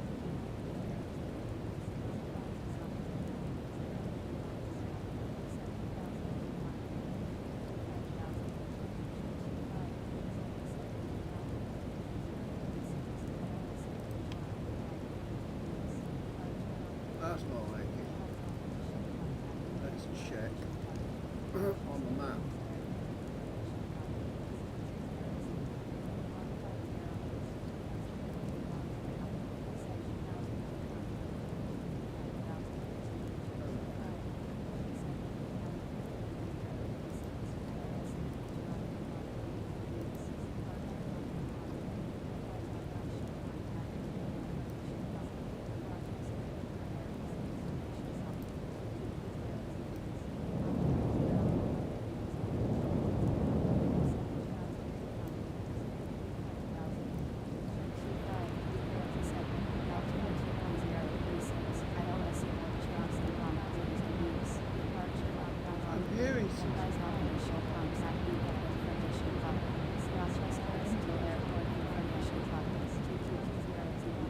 The ATC is very quiet.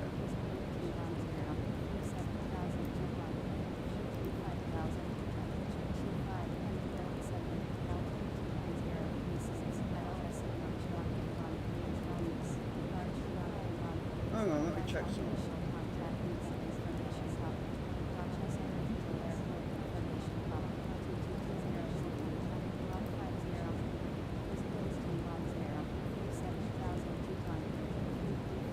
You know why? Because my course was off.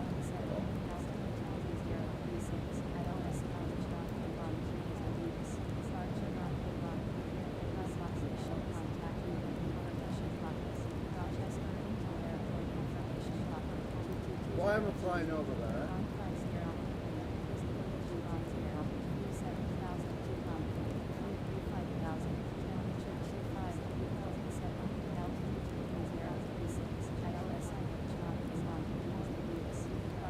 I can't even hear what she's saying on the radio. Let me check something. I think I'm messing up. What's wrong?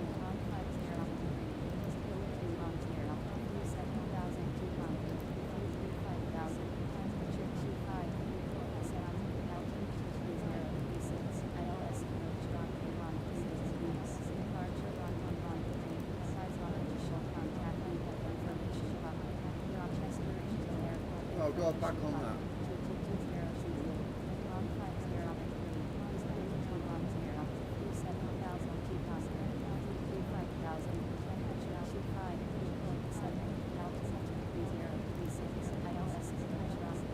Oh, but I messed up. My heading book is wrong.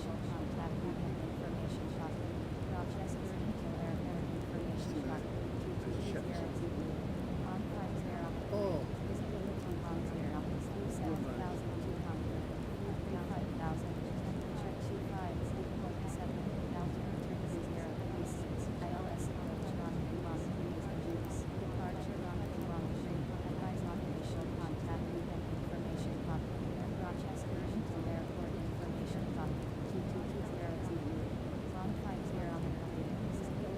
was right before.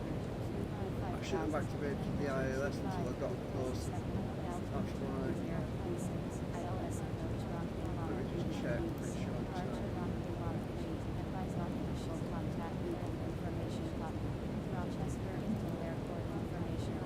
I'm not going in the right direction now.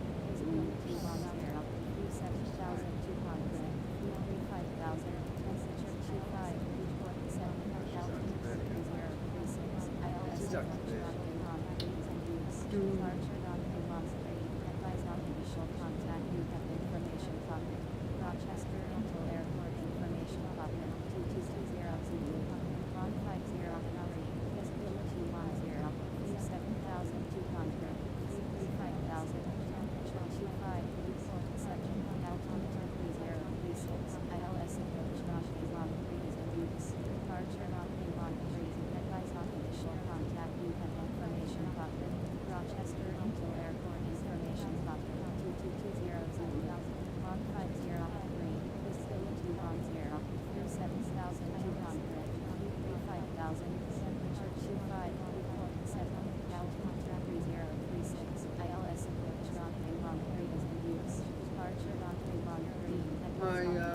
My ILS is messed up somehow. I don't know what I did.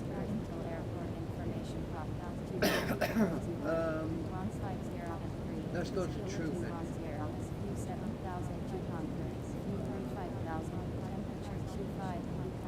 True heading.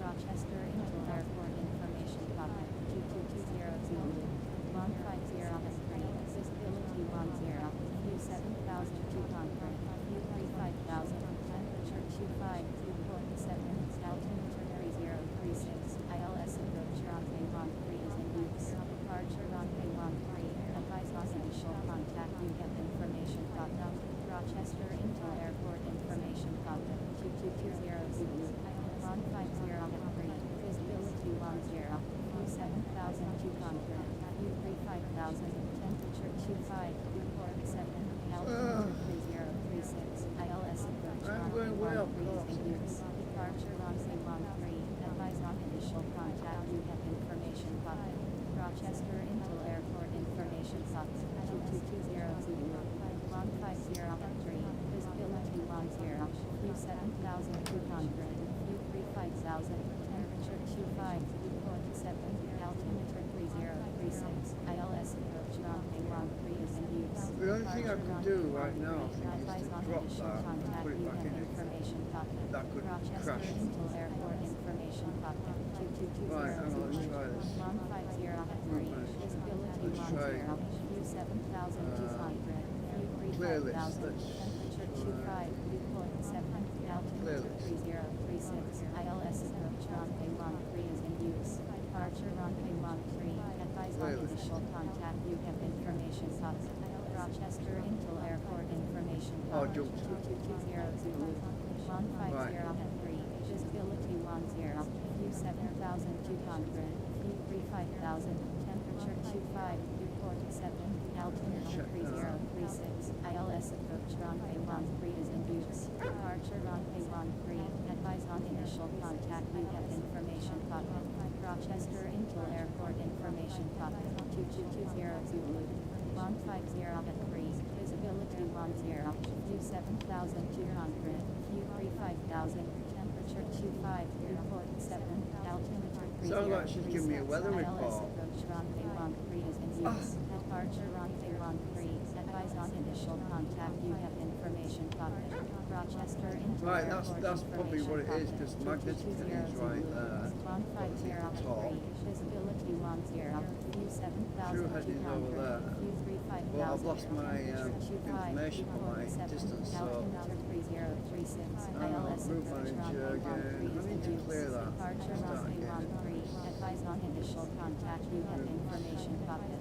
Rochester International Airport information pocket 2220 Zulu 150 visibility 10, Clear this. view 7,200, view 35,000, temperature 25, report 7, altimeter 3036, ILS approach runway 13 is in use, departure runway 13, advise on initial contact, you have information cockpit, Rochester Intel Airport information cockpit, 2220 Zulu, Air 150 I'm getting this box visibility again. 10, view 7200, Why does it do that? 35,000, It's going to crash on me. 25, report 7, altimeter It hasn't loaded it. 3036, ILS approach runway 13 is in use, departure runway 13, advise on initial contact. I didn't think it would go smoothly. I thought Rochester something would go Intel wrong. Airport information pocket, 2220 Let's just do this again. Start it. 150 visibility 10, view 7200, view 35,000, temperature 25, report 7, altitude 3036, ILS approach runway 13 is in use, departure runway 13, advise on initial contact, you have information pocket, Rochester Intel Airport information pocket, 2220 Zulu, 150 visibility 10, view 7200, Right, view okay, put 35,000, that.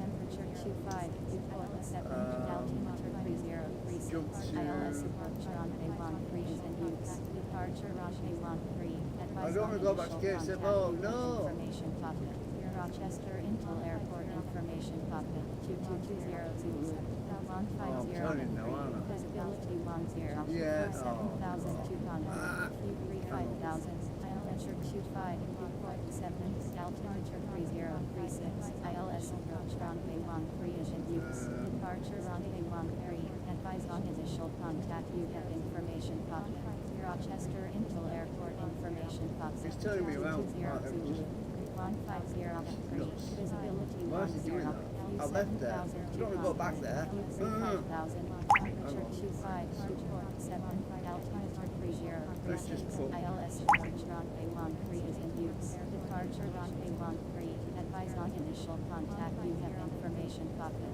Rochester Intel Airport information pocket, 2220 Zulu, 150 visibility 10, view 7200, view 35,000, temperature 25, report 7, altimeter 3036, ILS approach runway 13 is in use, departure runway 13, advise on initial contact, you have information pocket, Rochester Intel Airport Right. information pocket, 2220 Zulu, Now we're heading towards 150 KJFK. visibility 10, view 7200, view 35,000, Close. temperature 25, report 7, altimeter 3036, I've still got nothing in my scale, ILS in my approach runway meter. 13 is in use, departure runway 13, advise on initial contact, you have information pocket, Rochester Intel Airport The information route pocket, manager's broke my 2220 Activate. 150 visibility 10, view 7,200, now it's activated. view 35,000,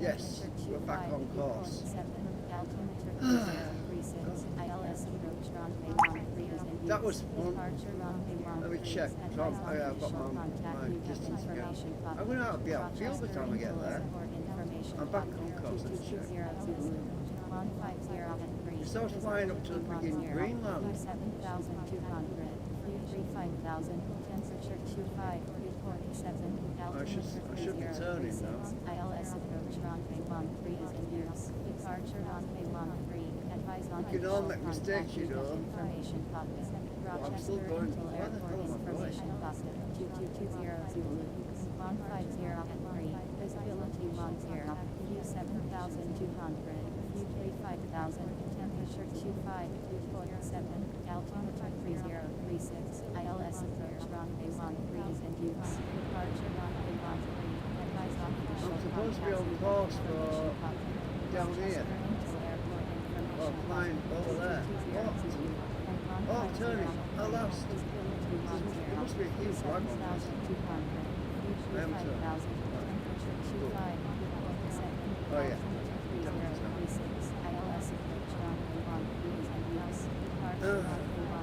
I'd be worried for a minute. Going up in Greenland. Rochester Intel Airport information pocket, 2220 150 visibility 10, view 7,200, view 35,000, temperature 25, report 7, altimeter 30. You can't turn these things on a dime, you know. Runway 13 is in use, departure runway 13, talking hundreds of miles just to turn a corner. Rochester International Airport information pop 22200. And when I get to KJFK,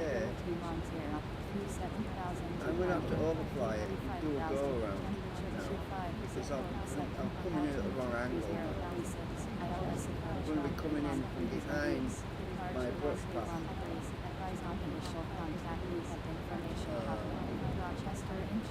But at least I'm back on course.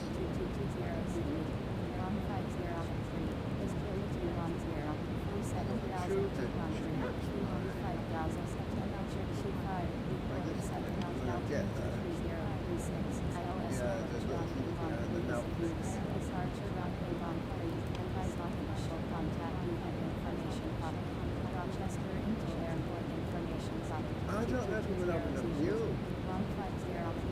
I've still got 1,000 miles to go. Let's find a way to what I want. We should stop talking.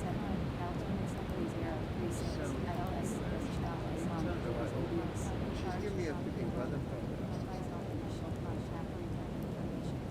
It's the ATC.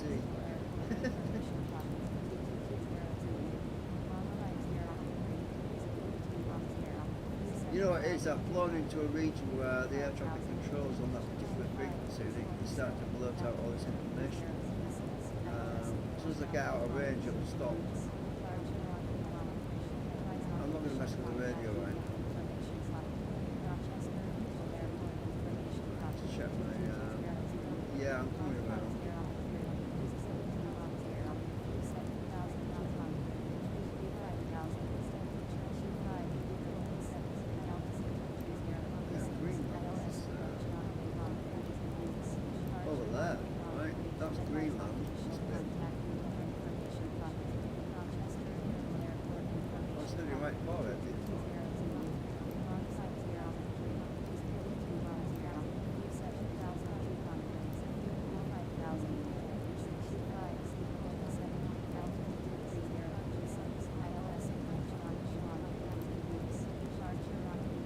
Still turning.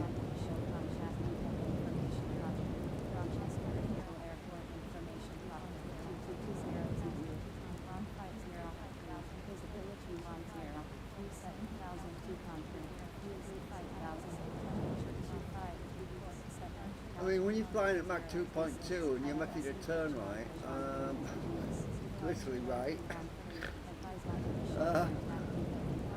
it's hundreds of miles out of course. I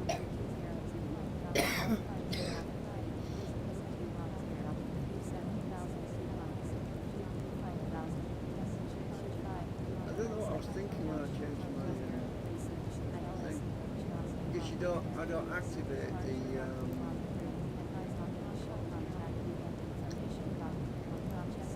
you don't activate the nav1 CDI course until they get right on top of it.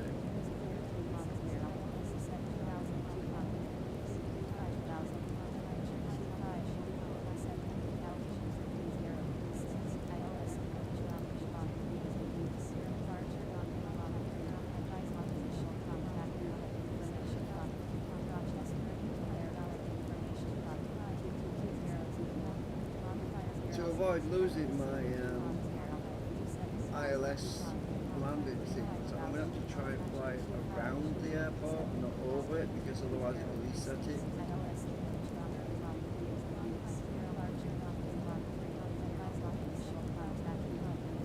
It's because I'm tired. I'm going to go make coffee anyway.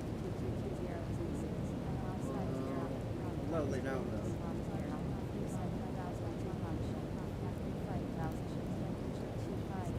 Yeah, I'm back on course.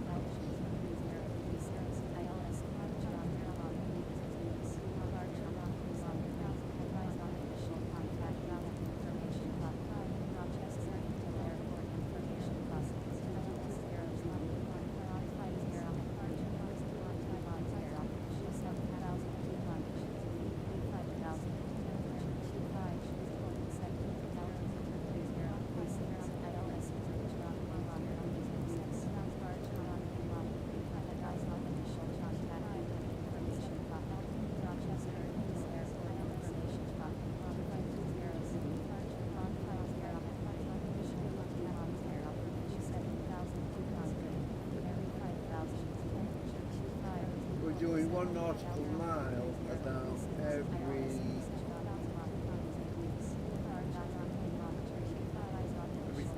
2 seconds.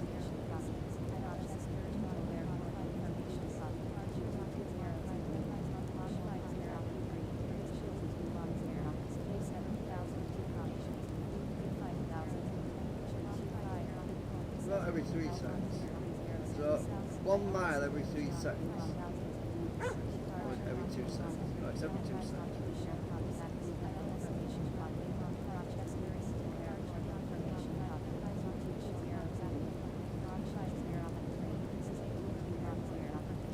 Got the mileometer now, it's coming right down really fast. I'm going to have to overshoot the runway at the airport and go around.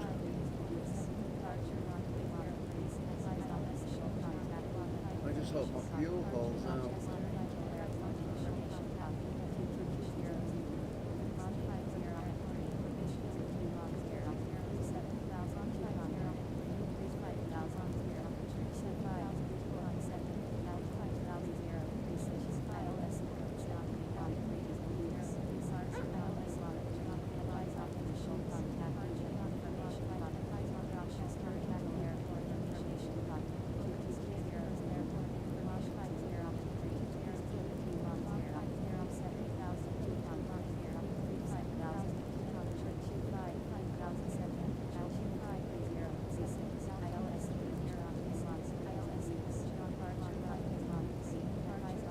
So when I get close to KJFK, I'm going to disengage my nav 1 CD, nav 1 course rather. I haven't nav 1 yet.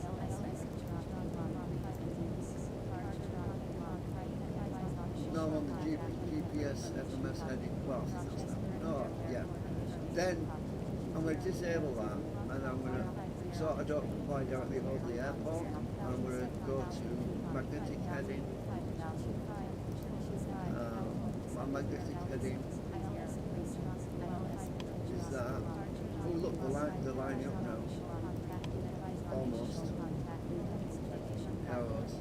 So I'll go to the magnetic heading. There's plenty of the way because I have to come back, you see.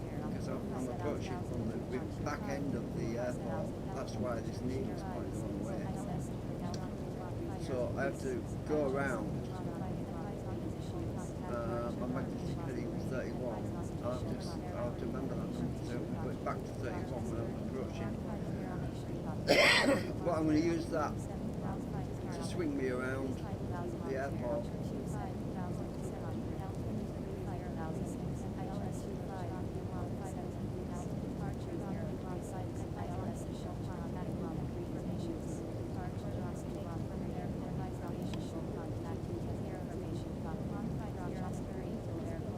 That's why the needle's pointing in different directions right now, because I'm actually at the back of the map.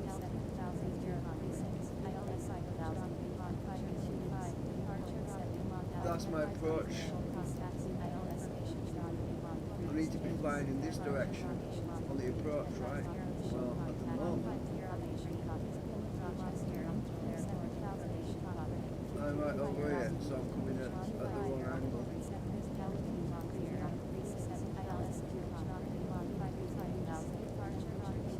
So when I get close to the airport, I'm going to turn right and swing around left to get into the ILS approach. So I'm going to swing around right quite a bit actually. So I think when I get to about here somewhere, I'm going to go on manual magnetic heading, I'm going to turn right, come out over here, and I'm going to turn left into ILS. That's what I'll do.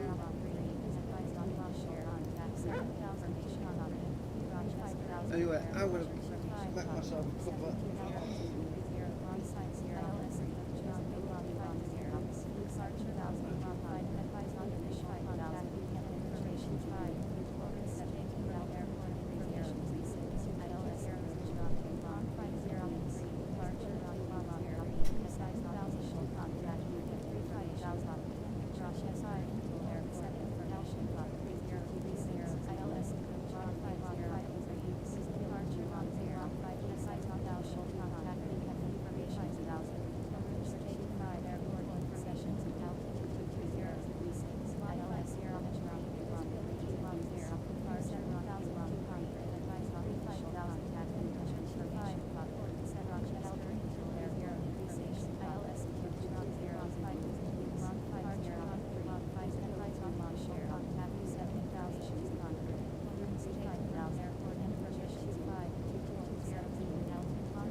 I think when I get to 200 miles out, I'm just going to turn. I'm not going to descend yet. I'm going to turn before I start making my descent. I'm going to be flying out to sea a bit.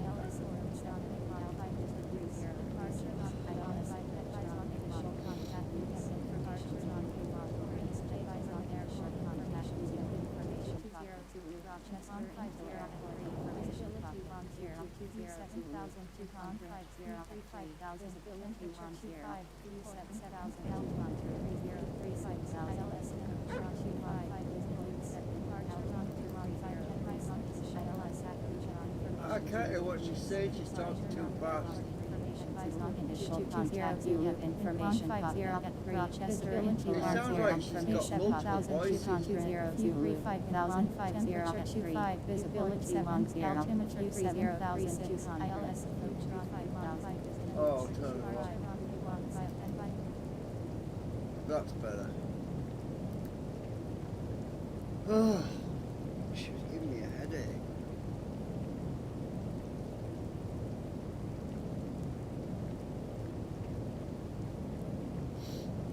Can't think when all that chat was going on. I couldn't understand a word she was saying because she was two voices, two ATCs talking over each other. Quite a beat to talk twice. Oh God, where am I? This map must be fresh for a while. I'm probably going to be about here.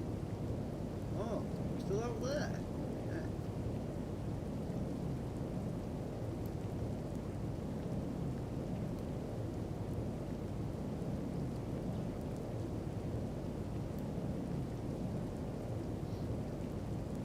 Yeah. It might be an idea if I start turning right now, actually.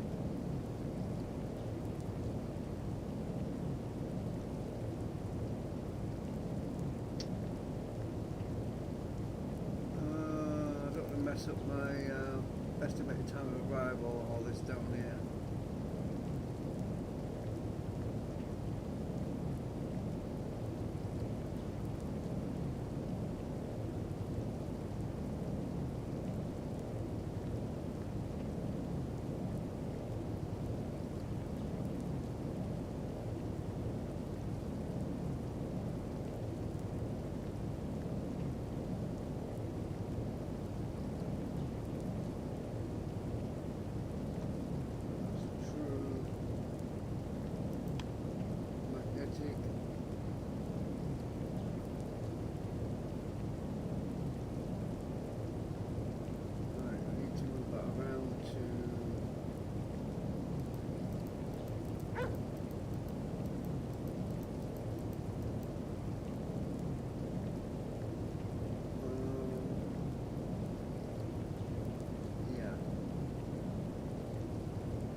Turning right because I don't want to fly directly over the airport because I'll lose my settings for this. Let's check, see what we're doing.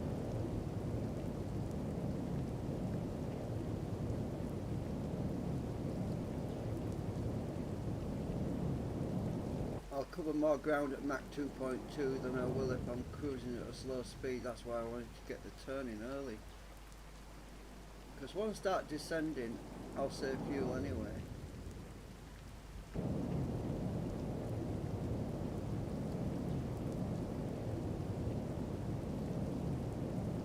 So I should come out.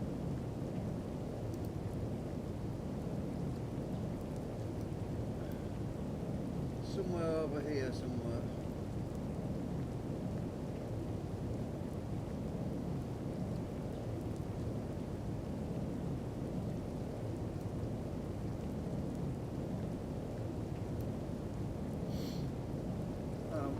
currently right up here.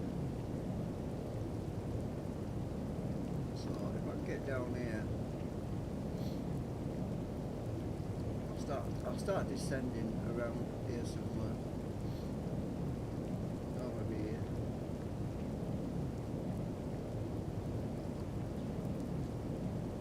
Slowing down around here somewhere.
Check the map.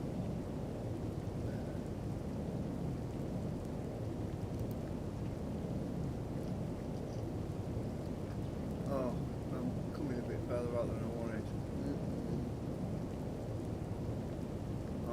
Yeah, I don't want to be out that far. Oops.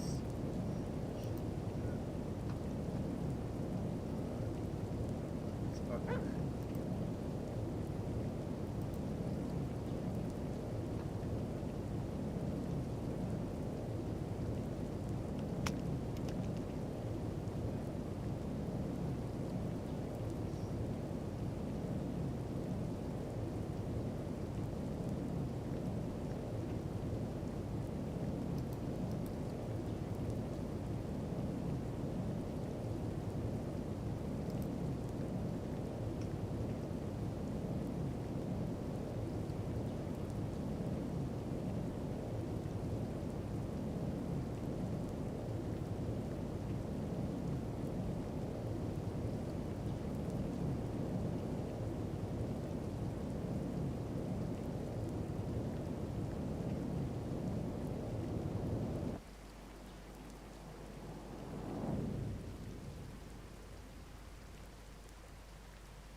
just off the edge of the screen though.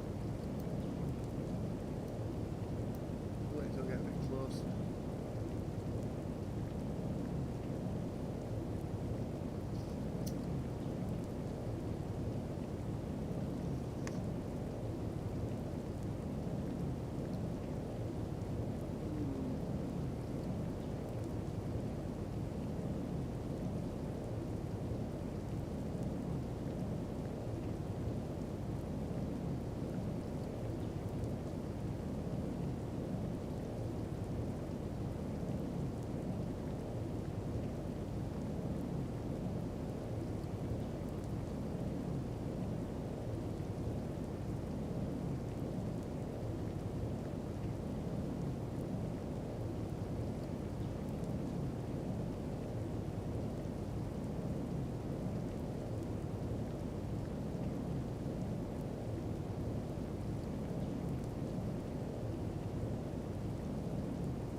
It says I'm 618 miles out, right? It doesn't feel like 618 miles.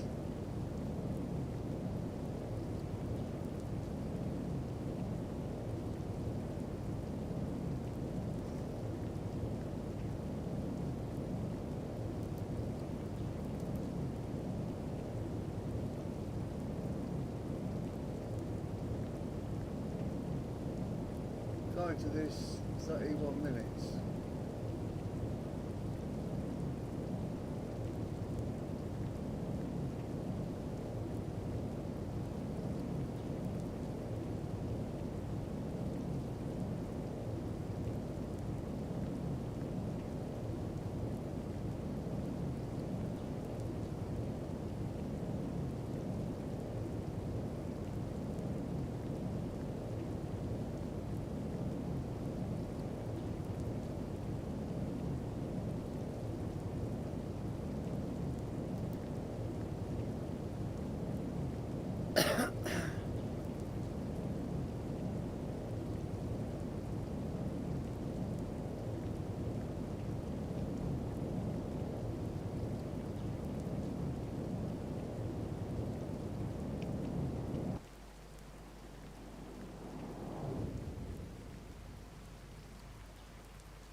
So if you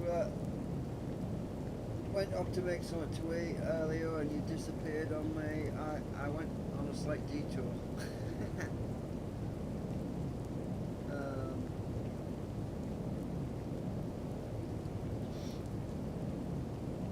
I had an instrument mistake. Well, we're still good, I think.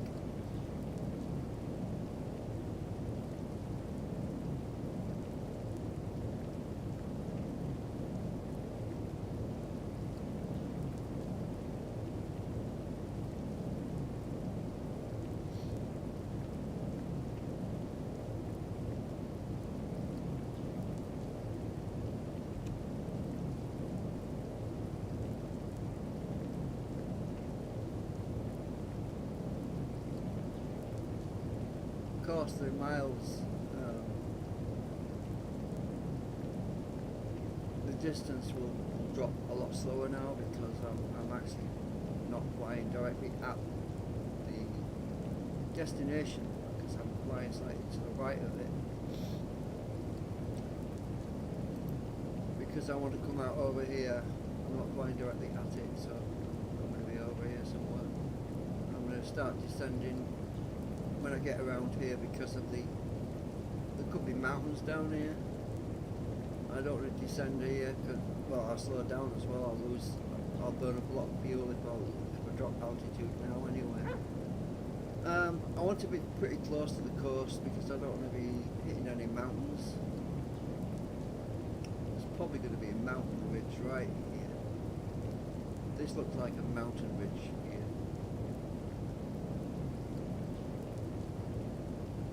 This map doesn't really show me. Yeah, it's definitely a mountain ridge. You can see water runoff. It looks like rivers down here. That's definitely a river of some kind.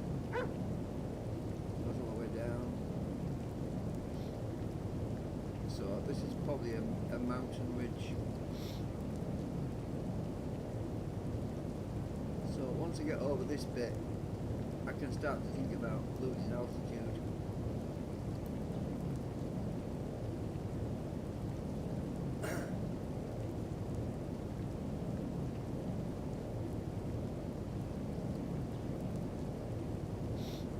There'll be some elevated land masses here too.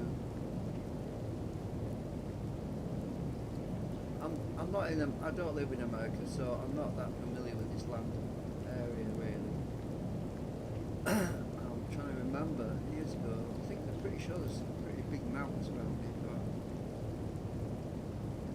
definitely some bridges.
Glad I've got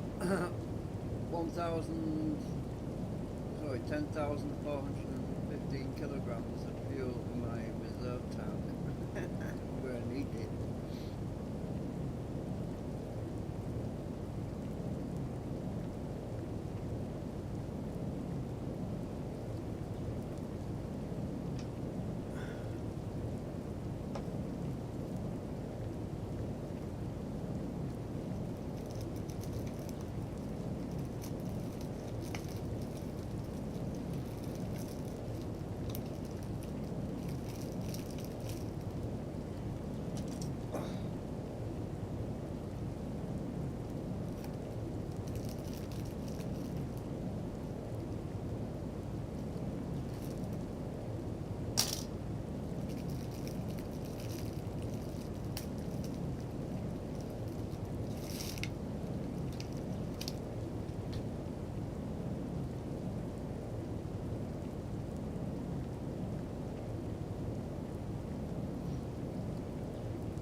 I suppose I can plan to reduce the maximum altitude, so if I set this for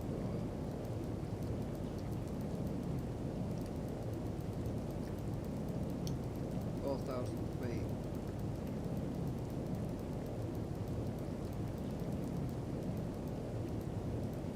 Oops.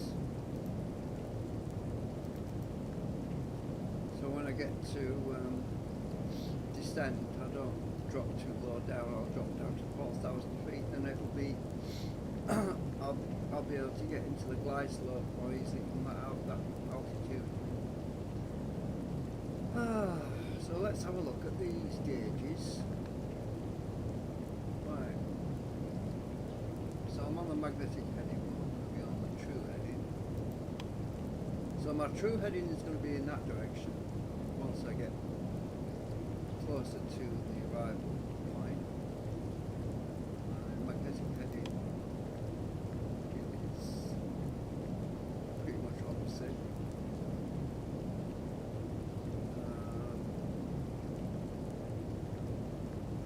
Not exactly opposite. But it will be when I set this to 31.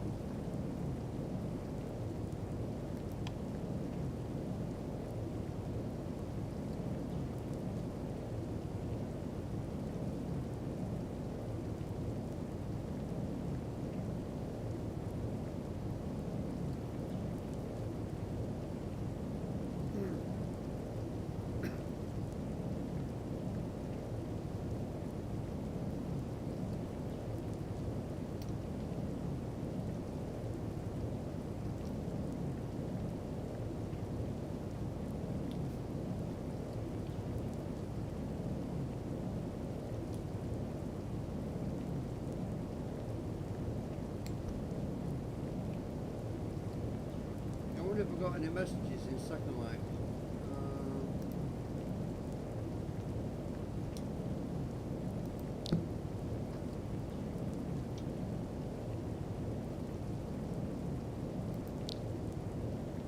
No.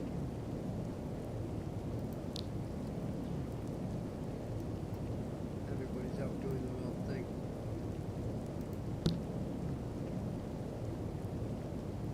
Now then, Spotty.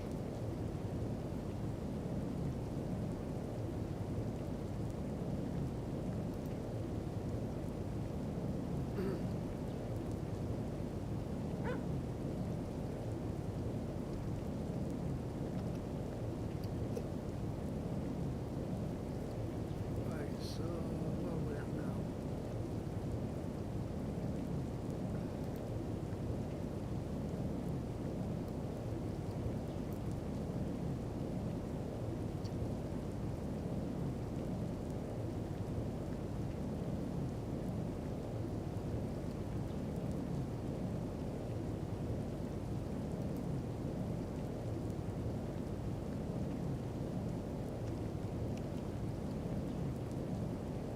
Oh, it's going to be dark when I come into land. It's getting dark.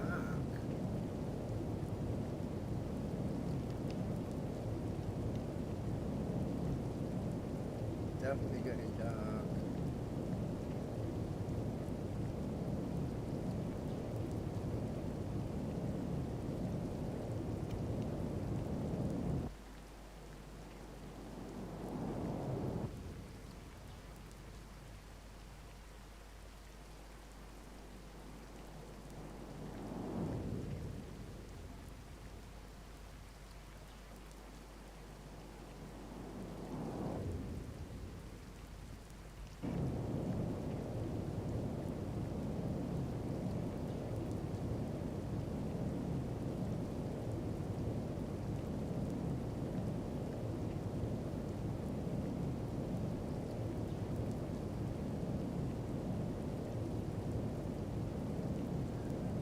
It's going to be fun landing in the dark. Ooh. I hate landing in the dark. Ooh. Hopefully they've got some lights, runaway lights. They should have. That might make it easy.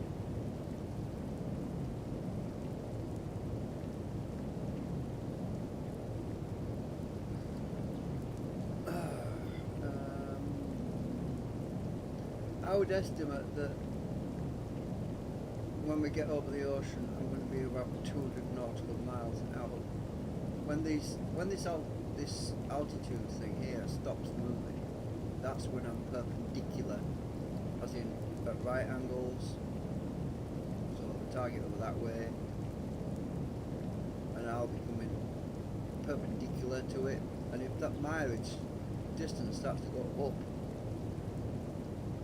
well, I don't want it to start going up because it means I've gone past the approach path. Once that number stops dropping, I need to be making my turn. It's already taking longer to change, if you noticed. It's taking, let's see.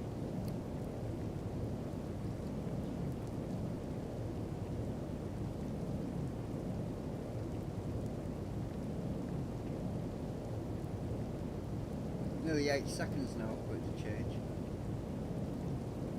So basically 1 mile closer every 8 seconds now, and it's getting longer because I'm getting closer to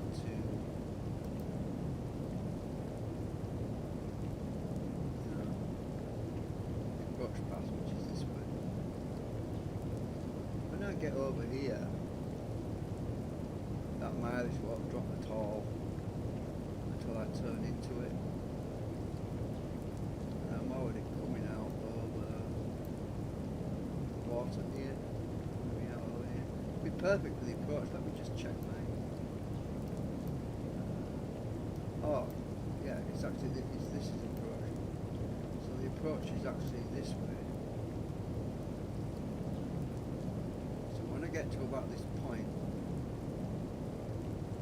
I need to turn. I need to start losing altitude around here somewhere, and then turn.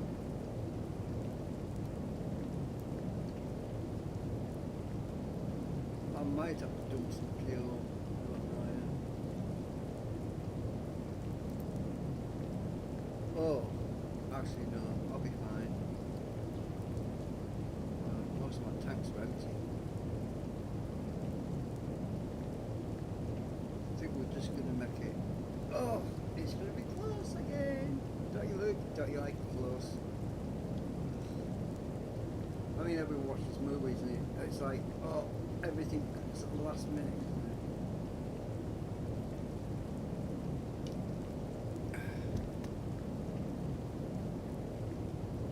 isn't it? Saved by 2 seconds and you, oh, you know, like, those movies that always get you.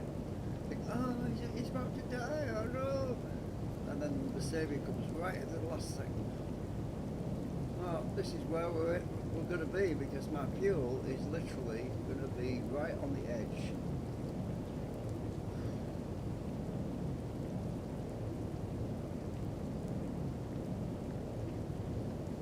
My maximum center of gravity is getting pretty, yeah, to the other end, so I need to start descending soon. I need to start losing altitude very, very soon. Let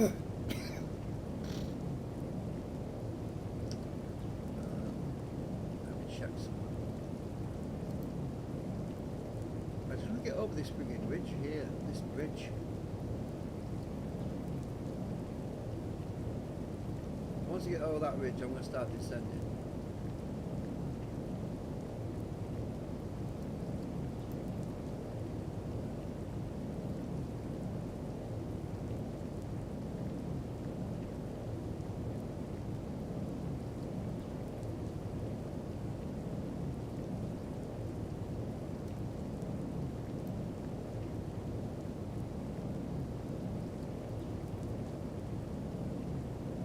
I suppose we could start a slow descent now.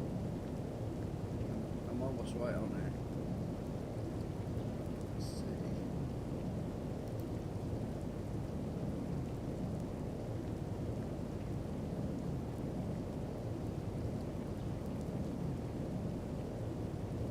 Right, let's go to vertical speed.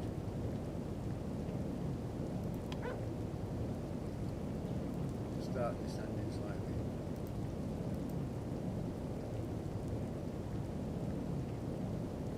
start. It'll save me some fuel if I start to descend now anyway. So I've begun my descent early because I don't think there's any mountains at 51,000 feet. I'm going to have to watch my max speed. Start clicking on me. I'm okay for a while. If it starts clicking on me, I'll have to start slowing down. I have to remove the auto throttle. Back hole, I have to remove it and start slowing down. But I'll be alright for a bit. Let's see where I am. We're right close to this ridge now.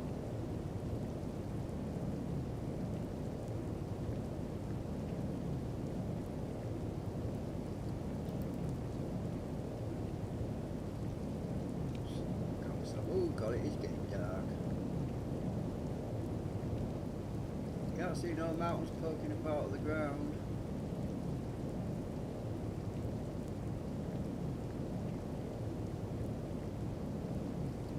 I just shifted off to the right then, can you see that?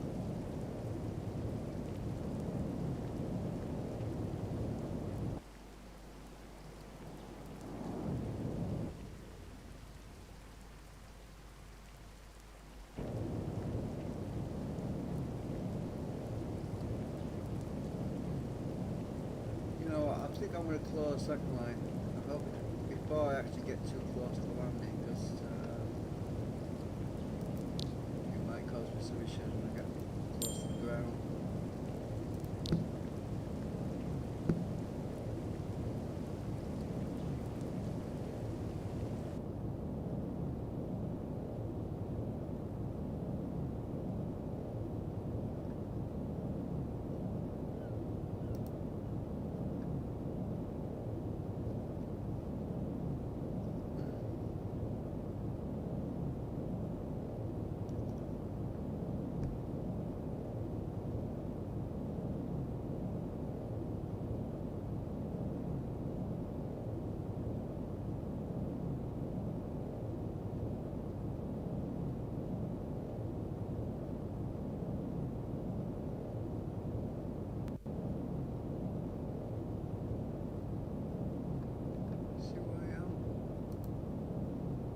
Over the ridge.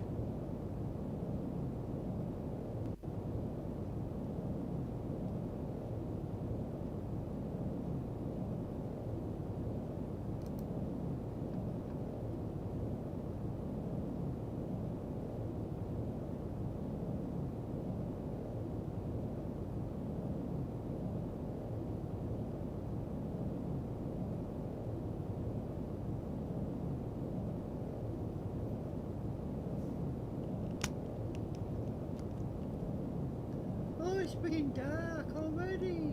It's just we're flying east. Uh-oh, I knew that would happen. Too fast now. Might take back home off. And then I start slowing down. I'll stick this to 400. Put it on that. Start slowing down now.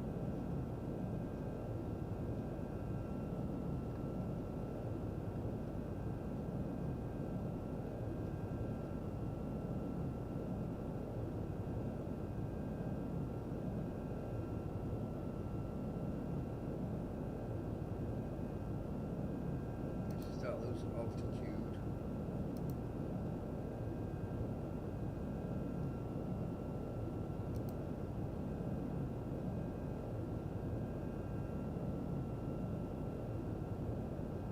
Too fast.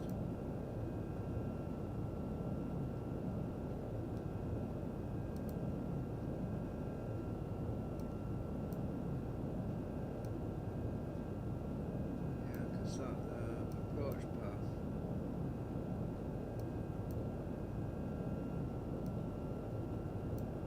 I need to start turning actually.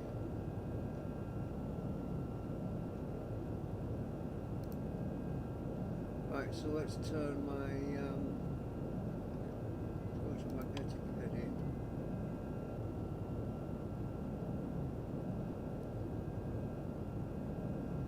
am still on magnetic heading. Do I start turning to the left till we get to about 31.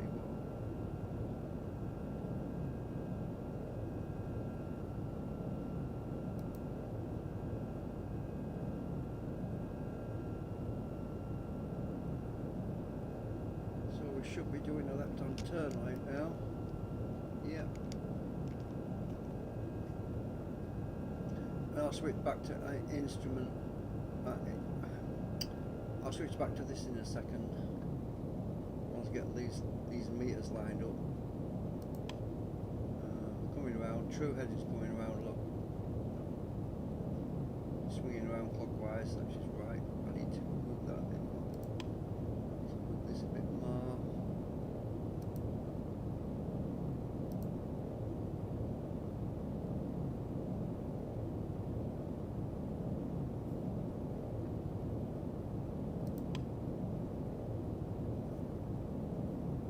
True heading back online.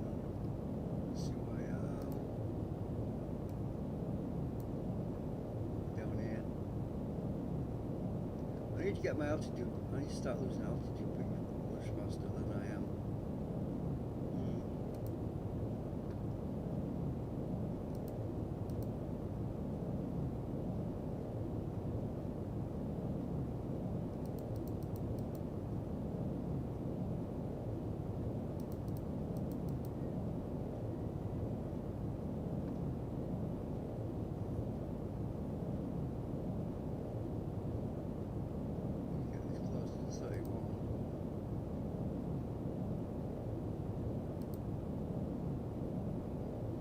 Bit. I want to keep coming this way, obviously. I still want to go from left to right for the bit, so I'm not perfectly lined up with that yet.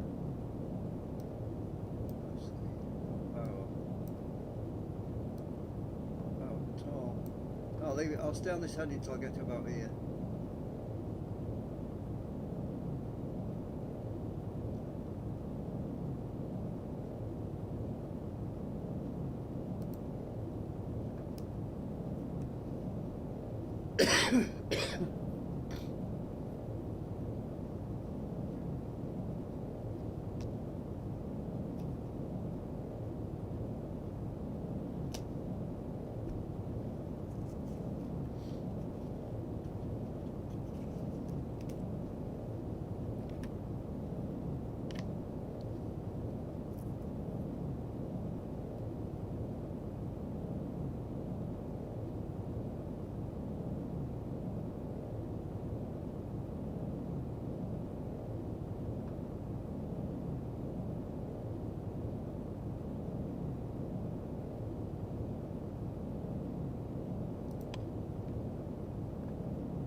Can't even see my plane. It's dark.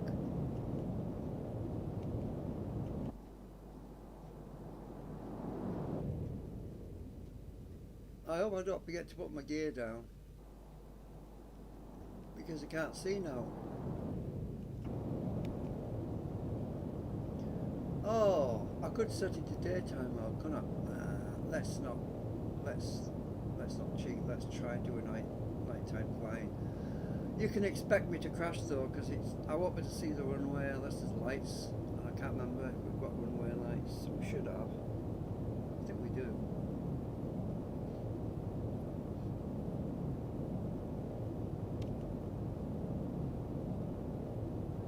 So I want to know if the glide slope works too. That's the glide slope. I think it does on KSFO. I think it does.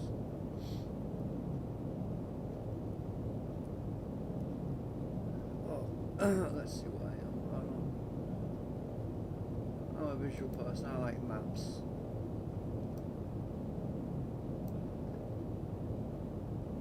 I'm pretty close to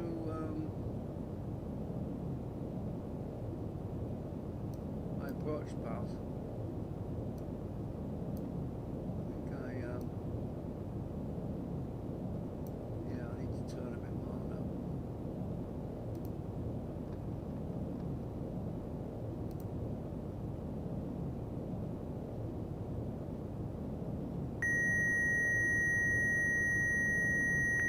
It's my MCG's out of alignment. Hang on. Put fuel forward.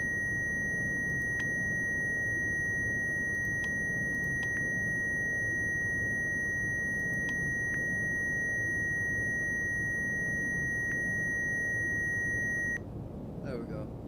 My fuel needs to be pumped forward when you're descending, because I was out of balance. I'll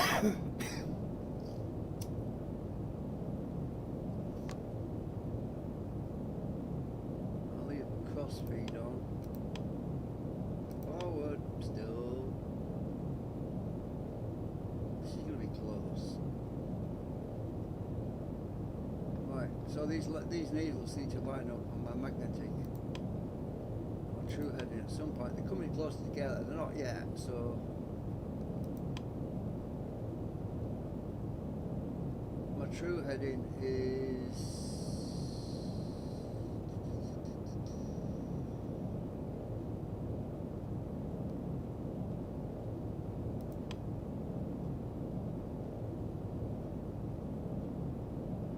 this needs to be around to 31.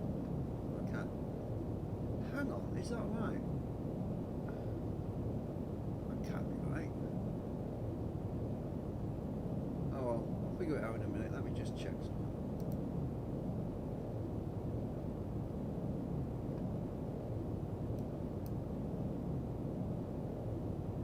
Just a minute.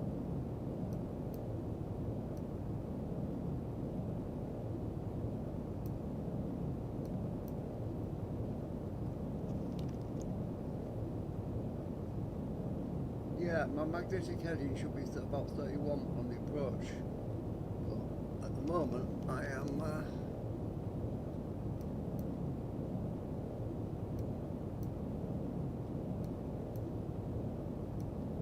right down here, so yeah, I need to turn. Start to turn now, I suppose.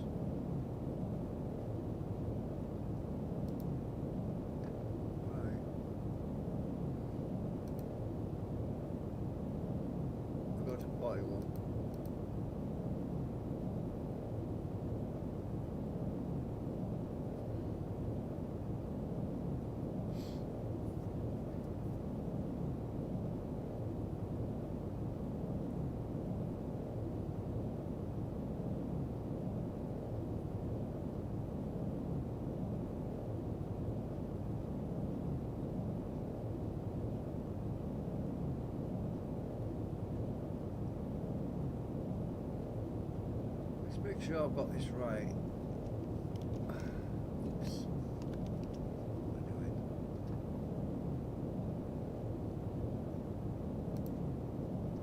Yeah, I should be right.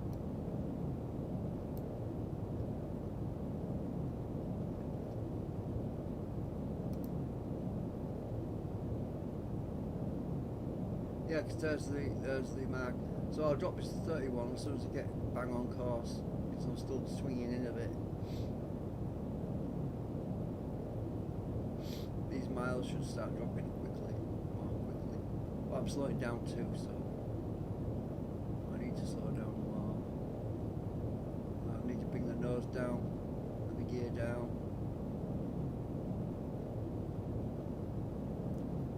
When I get within about 100 nautical miles.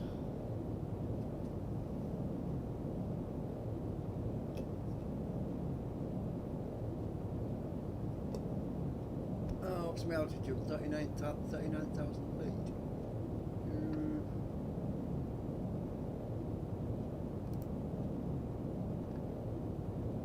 I can drop a bit faster. Let's check something. I hope there's no big mountains in it. Ooh, that would be bad, because I'm getting close to the ground. Let's check. I need to have a look outside. the mountains. But it's dark, you can't tell, can you? I'm pretty high up though still, so. Can't see now.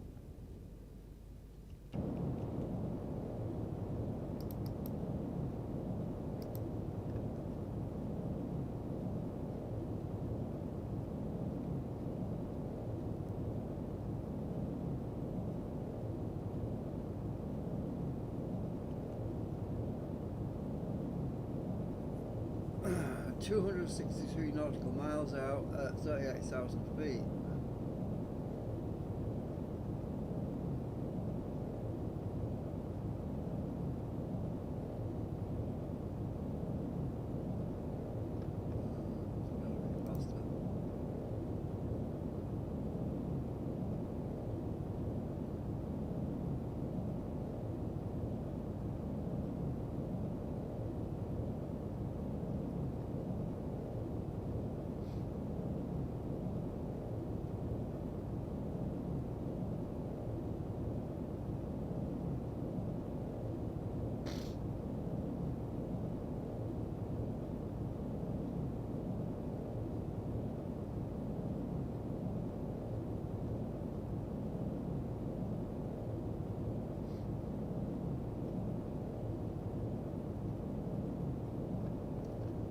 Are these needles lined up yet?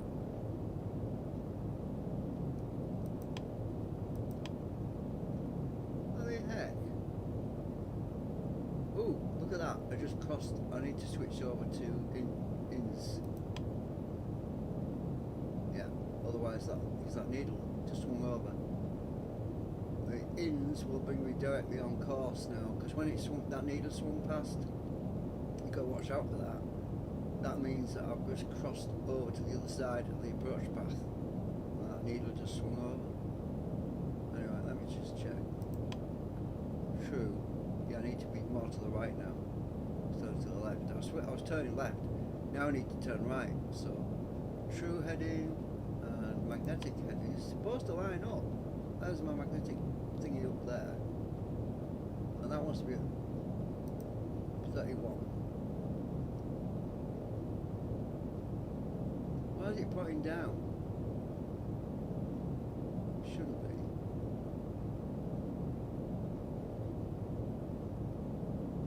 Something's not right here. Look, the needle's swinging back now. Look, can you see it?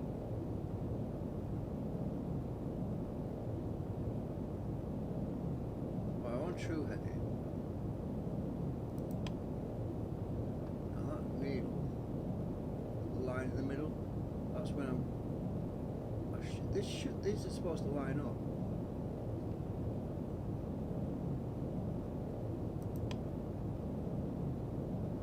Let me check. Wall localizer is this one, so I need to switch over to wall localizer when I get within about 100, well, is it 100 nautical miles?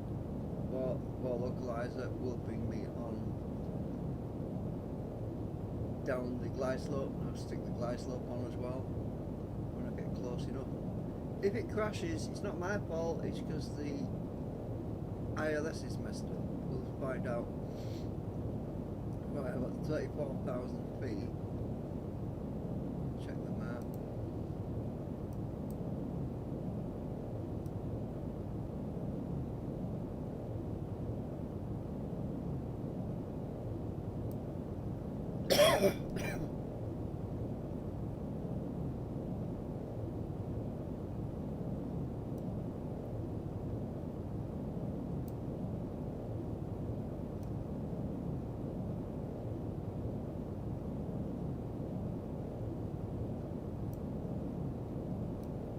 I can't remember if this airport is accurate. According to this, I'm flying up in the wrong direction. So I'm going over there. I'm trusting the instruments.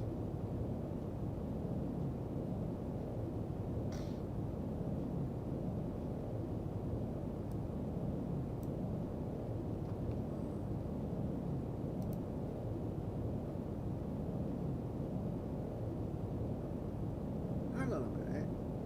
Let me just check something.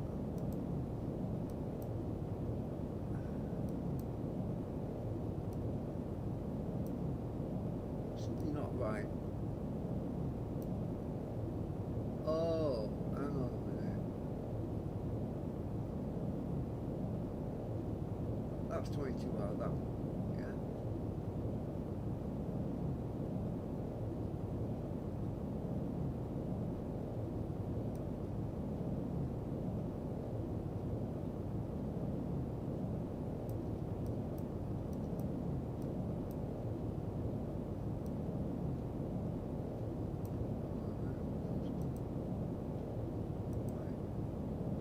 Right. 30.66, yeah, that's 31.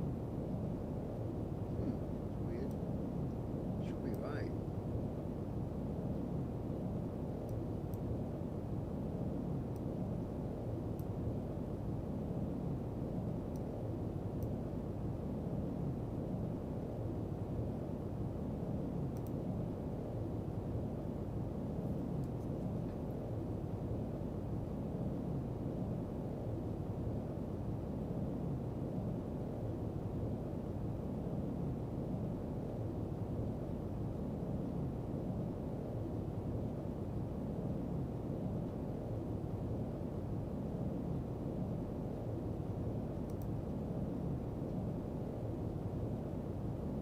That line is almost directly in line with that now.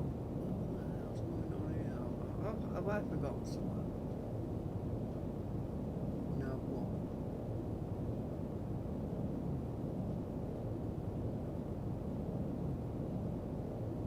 Our frequency's right, 110.90.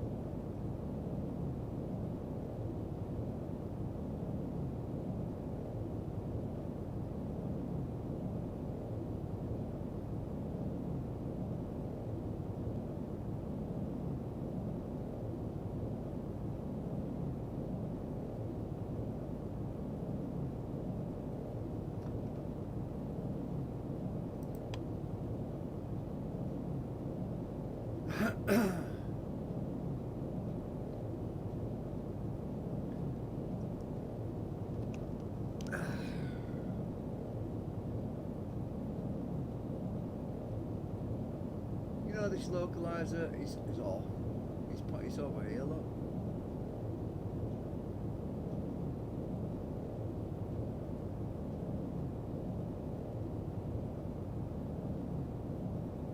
I don't trust it. It's bringing us close to those, we should be right.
To bring my altitude up a bit more.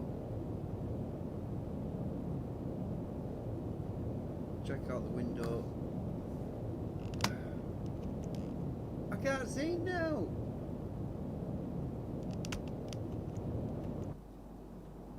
I can't see nothing. It's pitch black. I'm going to be landing in the dark. I hope to God there's some runway lights.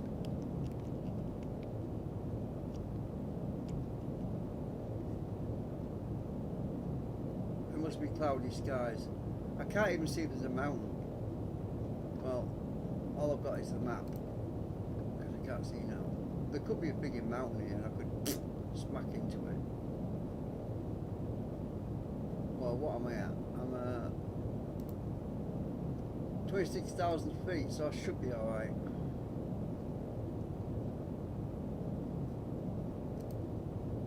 I've got to get over this bit, this ridge. I think I'm gonna make it. I think That's low lying down here.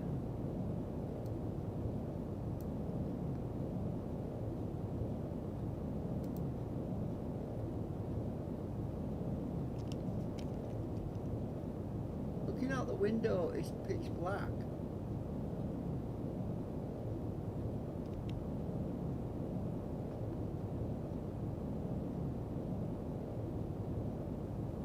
Look at my fuel.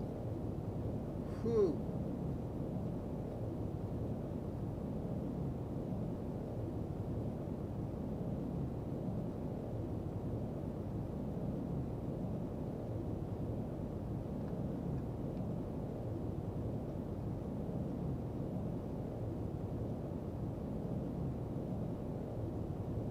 I'm 152 nautical miles out, 25,000 feet.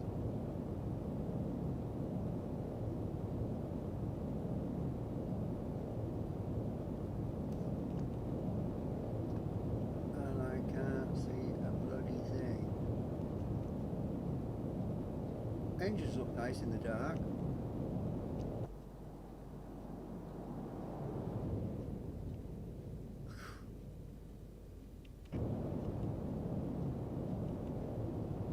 Oh, I hate flying in the dark. But I could switch it to daytime mode, but I'd like to try a night landing. You know what I mean? If there's a big mountain there, I've got no chance. Because I can't see it.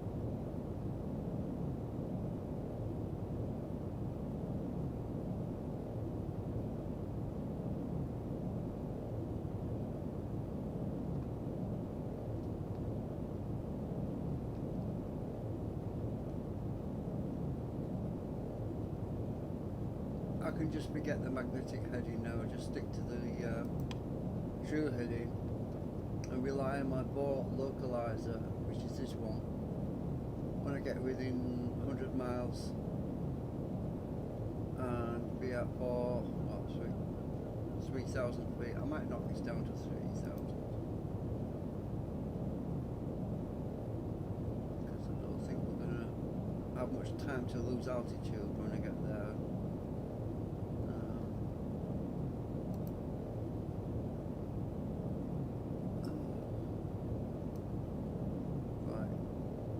Leave it there because I can see my thing is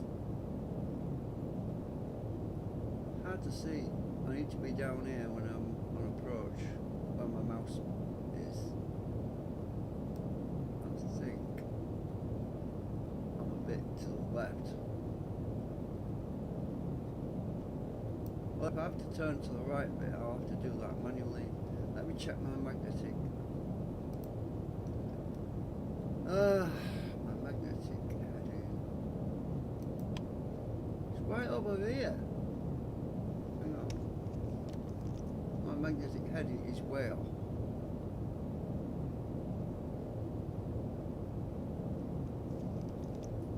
Something not right about that number. I'm going to stick it to 71. And I was nudge it back to 31 because I might have to turn right a bit because I think I'm coming in a bit low. I'll find out in a minute. That magnetic heading seems to be off. Don't get it.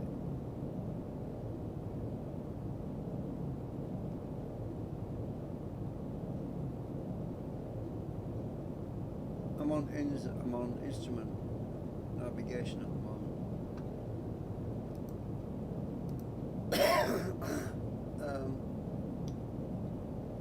The GPS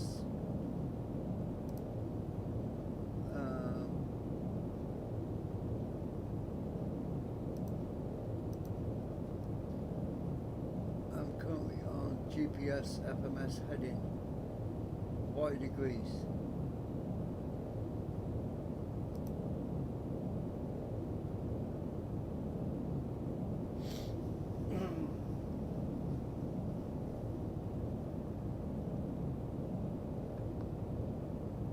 Thousand feet.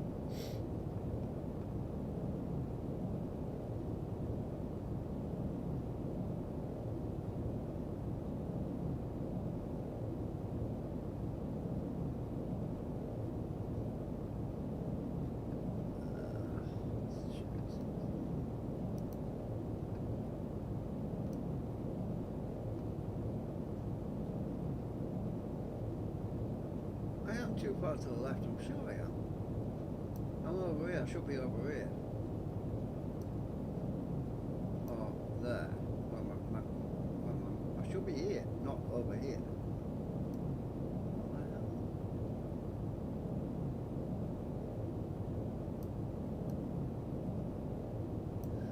hell? Oh, stop this, I'm turning right a bit. That's not right. I'll just switch back to true heading. Turn right a bit. Flying in on approach in the dark is not a good idea when you're off course. I don't want to be doing a go around. Not with this fuel. Oh my god. Let's check my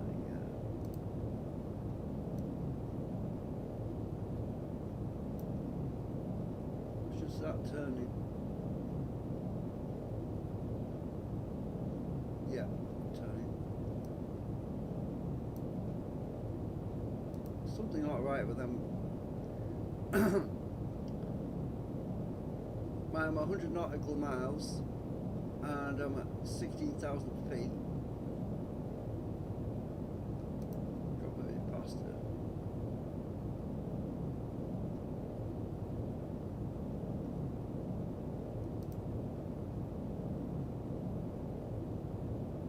I want to get down to 3,000 feet. That needle just moved again up.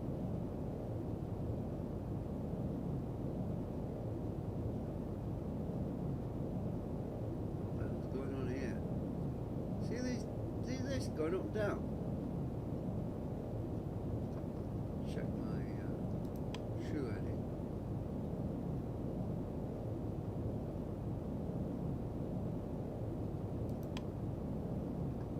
Can't see nothing out the window. Absolutely nothing. I'm playing my instrument. This is a nightmare. Can't see the runway.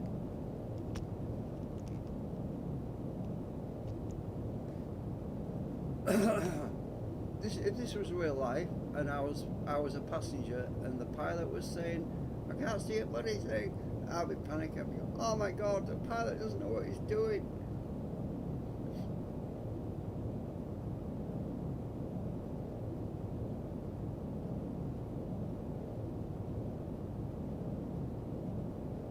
I'm at 88 nautical miles. Right.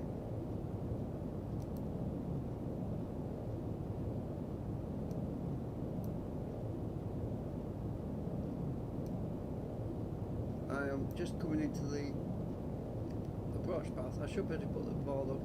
I need to be at least 2,000 feet when I get here. Where my house is.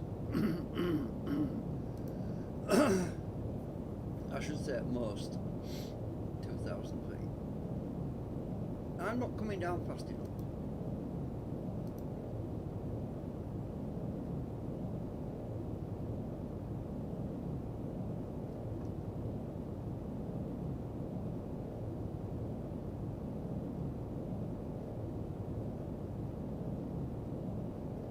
I need to start slowing down.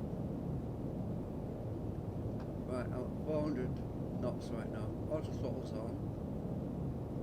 Let's bring the speed down. 350.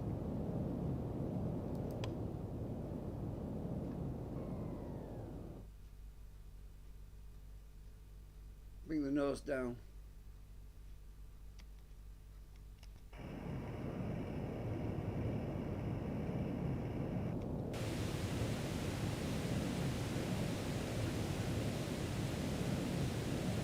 Gear down.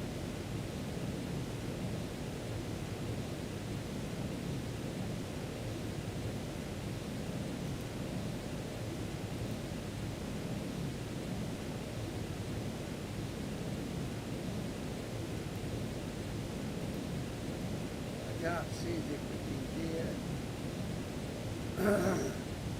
I need to come down to 190.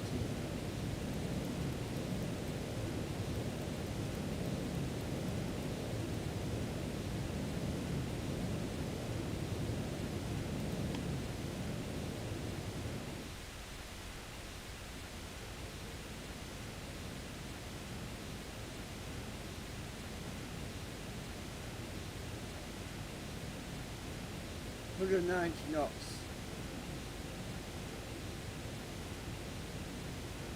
Can't see now outside, so what's the point looking? If I could just see the runway in the distance.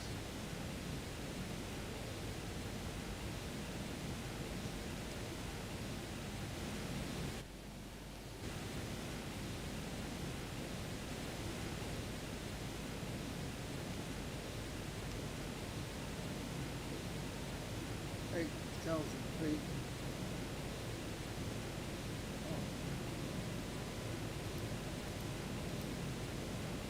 I need to be down at 3,000 feet now. Let's check.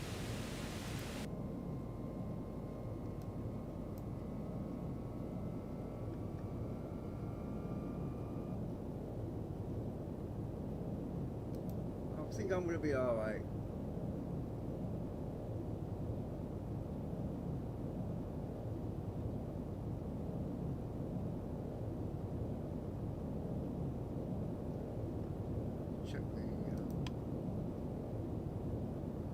Yeah, that ball localizer, that true heading's not right. So I need to bring this down to check. Hang on.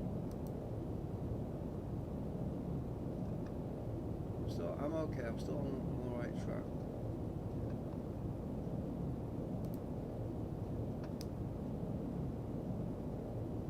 Yeah, line's coming into alignment now, so that's good.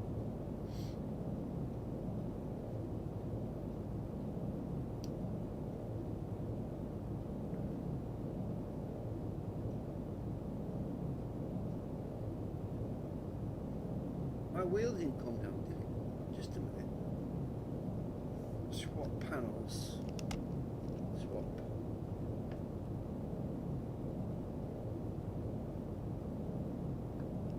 Nose is at 5 degrees.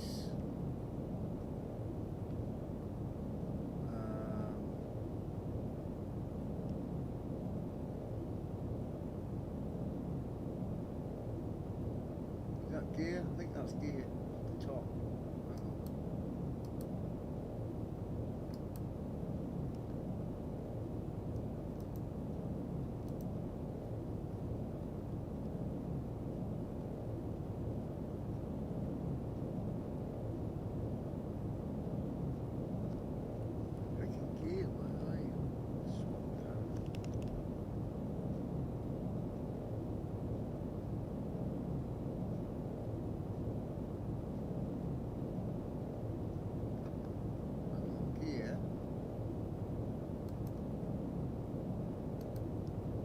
I want it toggle.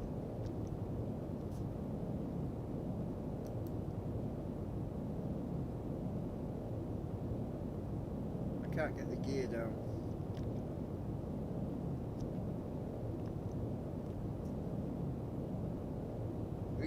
It's the crew that's messing with me.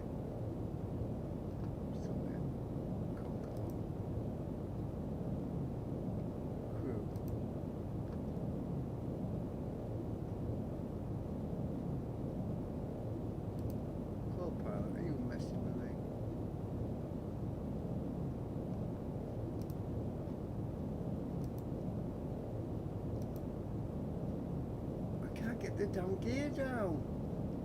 I need to get the gear down. I want 60 nautical miles. Just a minute.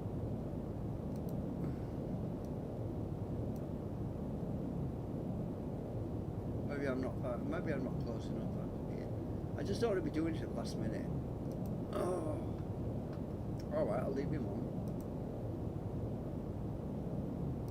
It's obviously not him messing about. There's something else going on.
see some lights. Ooh. Getting close to ground.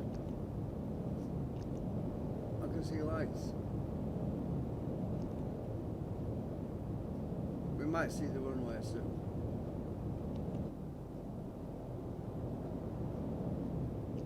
I must have been in clouds before, but I want the frigging gear down. I've got a shift lock.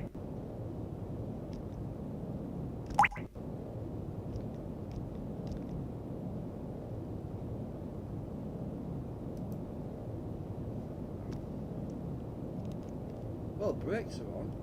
Oh, I've got the brakes on. Gear. Is it Control G? Shit! Oh! No! No! No! Pull up. Pull I up. pressed the wrong Pull button. up. Pull up. Pull up. Pull Oh! up. No! I pressed the wrong down button. I crashed. I pressed the freaking wrong. That's because I couldn't get the bloody gear up. Down. I mean. Ugh. I all that freaking way now and pressed the wrong button. This is what happens when you can't get the damn gear to come down. You press the wrong, different button. You think, I'm pressing the wrong one here. Oh bollocks! That was a ruined flight. Right, I'm going to change the time now. See what happens. Can't see the bloody thing. Oh, I'm in the water. That's brilliant. That's bloody brilliant.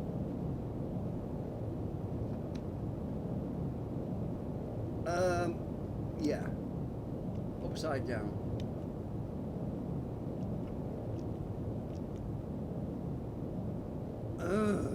This is so annoying. Why won't the gear come down though? I was clicking on the damn thing. What? The gear wouldn't come down. No, it won't come down. There's a problem with this. This is not right. It's not my fault if the freaking gear won't work. Pressing the G button.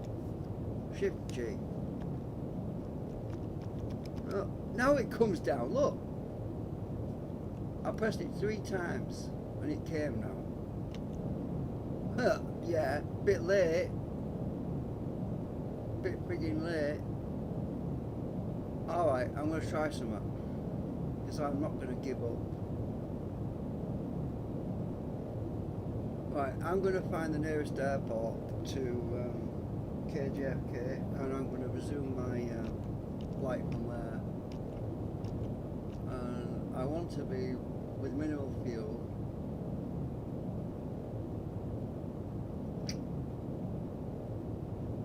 Around 54 nautical miles. This is bloody annoying. Right, so wait. I can't reset it because it won't. This is really freaking annoying. Right, so this is where I was, right? Down here. I want to find an airport down here to take off from, and I was at about, well, what was it? I can't remember now. Thousands of feet. Should be an airport down here somewhere. We're going to try and resume the flight because my gears would not work, and it's not my fault. I was pressing the right button. Right, there should be an airport. Let's check.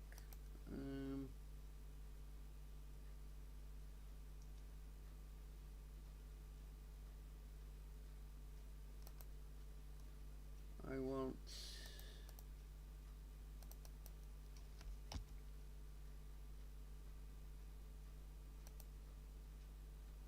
right, with a load of airports down here. Right, let's find one that's close enough but where I want to continue my flight.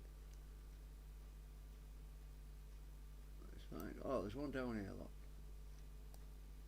There's a few. That's too small. Runway's too small. Maybe that one. I want a decent sized runway. I'm going to try from further back though. Ah, what about this one? Yeah, that might work. Alright, so what's this one called?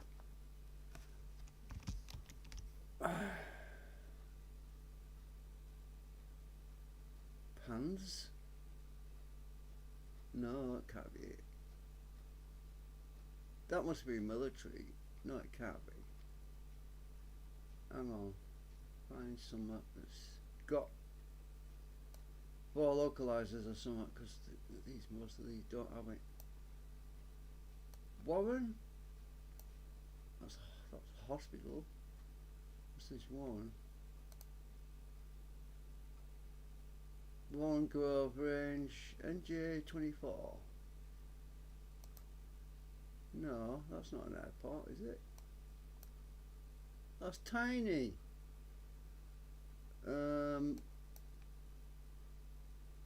Well, I'll be taking off with the add any fuel, so it won't matter, will it?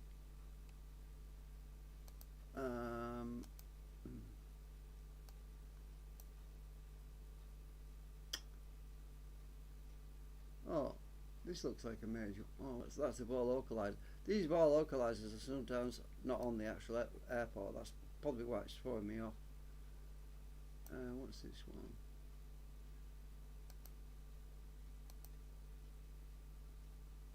That's tiny.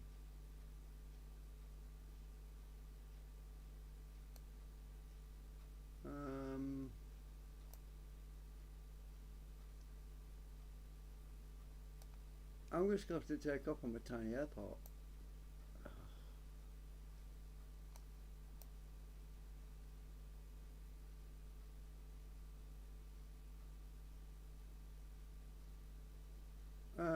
Well, the biggest one around here looks to be. What's this? Hospital.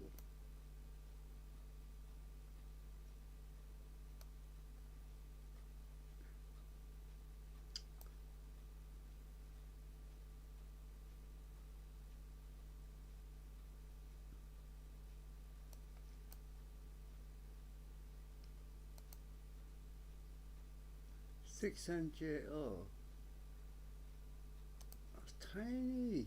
Oh, it's got no.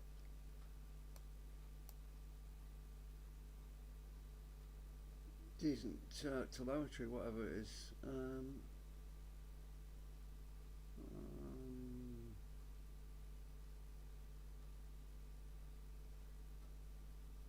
A lot of these are private airfields, you know.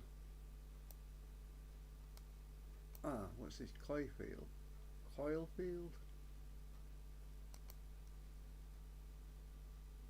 NJ20. Oh.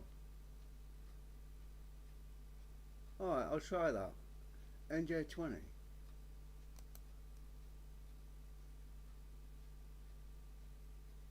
It might be too small, I don't know. Alright, we'll see if I can get there. Right. NJ20. Right. What? What's this?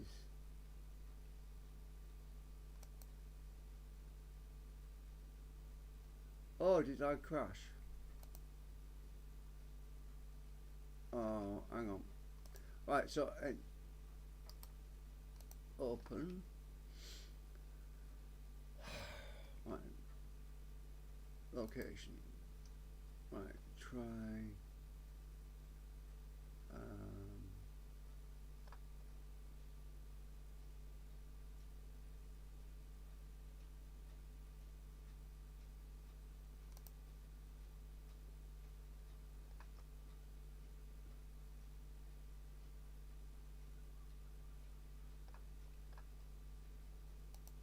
I want to change.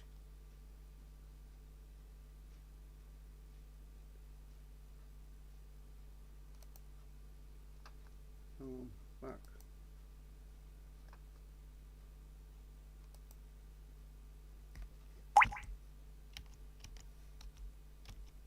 Try that. Oh, found you. Right, okay. I'll try taking off on me. I'll finish my flight. I just want to finish my flight. I don't like it when things go wrong because of some stupid button didn't work. Right. Okay, we'll try that.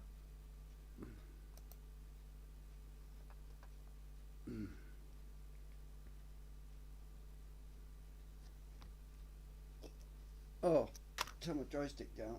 Oh, I did.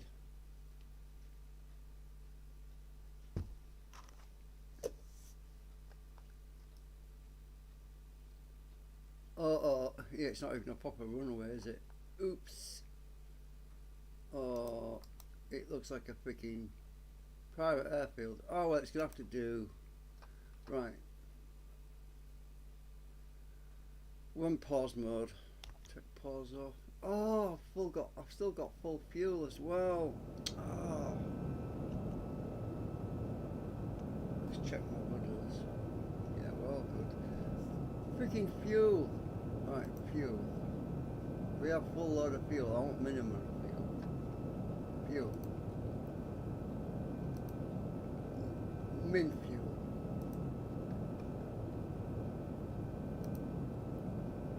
Right, fuel.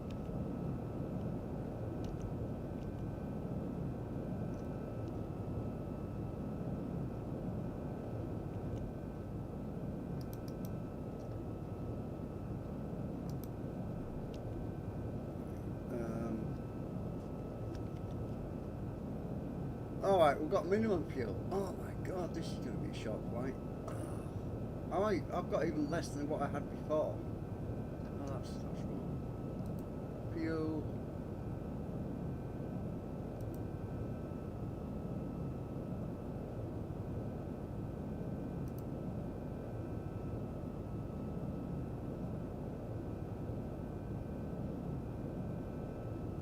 Low level trim, try that. Yeah, that's about right, I think. By the time I've got everything set up, I'll be just about right. So that's okay. I've got pretty much what I had before, but it's out of trim, it's going to be anyway.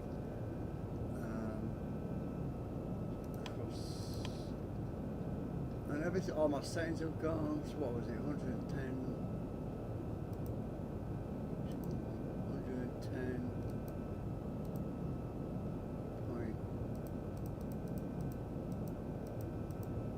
90. Reminder, just in case I mess up. Pretty sure it was 110.90. Oh. Full screen. I want to see what.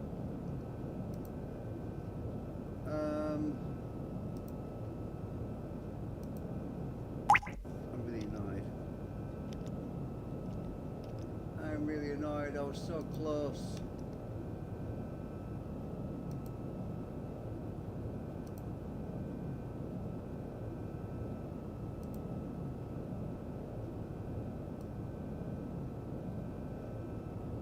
And I want L. That's right, 110.9. I can't see. That's right. And 31. I should be in the right place, look. Uh-oh, I've got all the other stuff showing up. Yeah, I am basically where I was when I went down, you know. I've got all this clutter around me now. Clear. Clear it all. Do this again.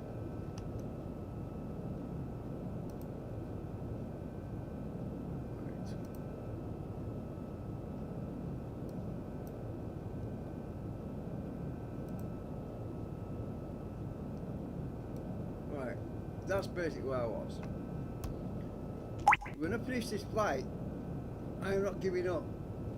I'm going to pretend that crash never happened because it wasn't my fault. Right? Buttons didn't work. You see, when you press the G button, look. Oh, don't press it right now. No, bad idea.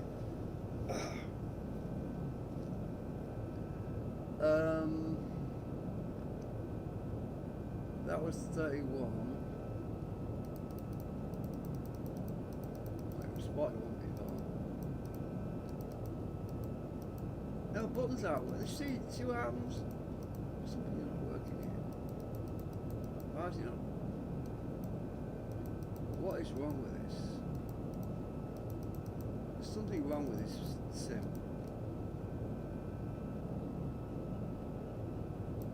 Why is it not going down below?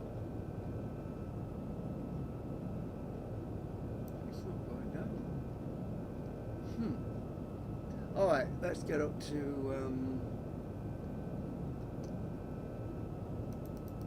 3,000 feet. Altitude require.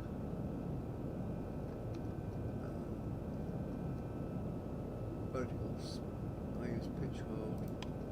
Pitch hold. Altitude.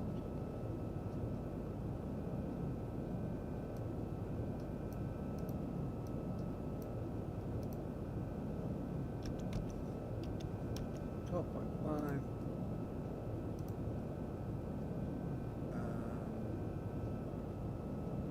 Kick wings level.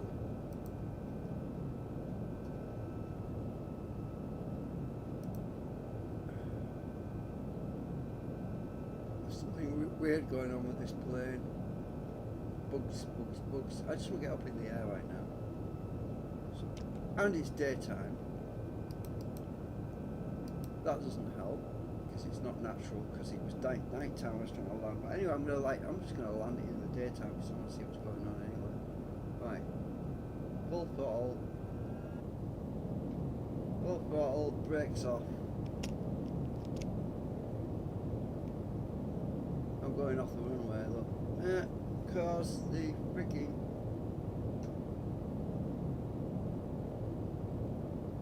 steering doesn't work. Right, okay.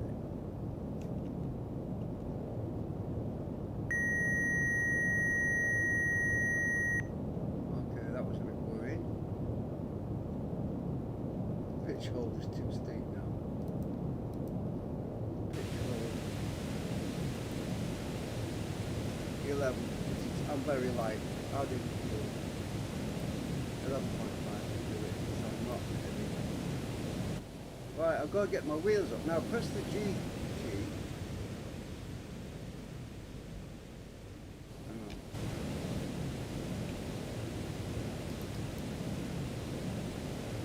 My gears have come up though. You see, I pressed the G key.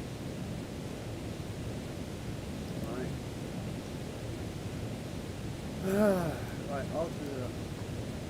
So, okay, right.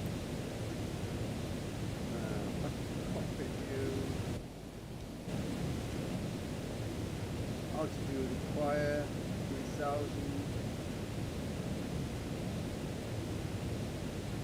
I'm heading out in a completely blind direction right now. Let's see where I am on the map. I'm going away, that's good. I'm going away because I want to go away so I can turn left. I want to turn right on it. Alright, so I'm going to carry on from where I left off.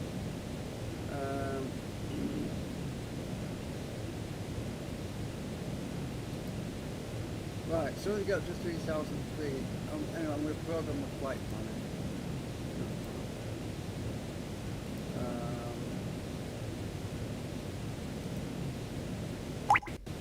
KJFK.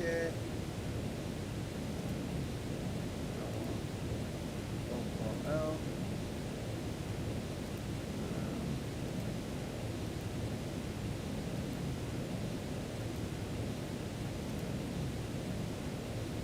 Default.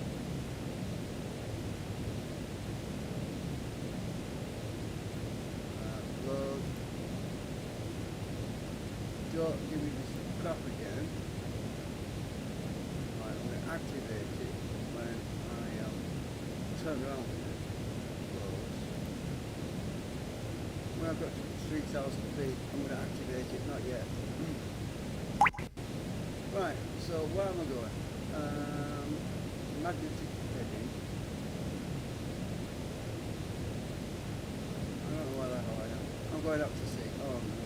Right, I want to turn my magnetic heading.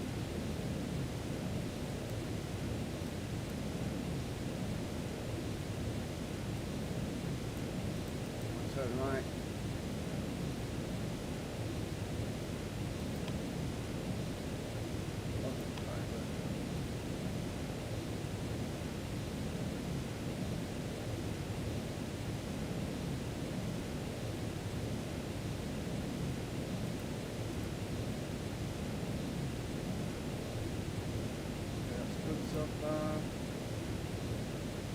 What am I at 12,000 feet for? I set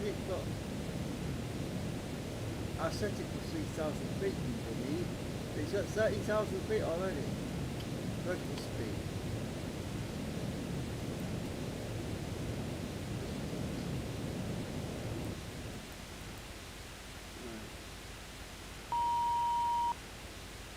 What is going on? Altitude required, vertical speed. I'm out of fuel! I don't believe it!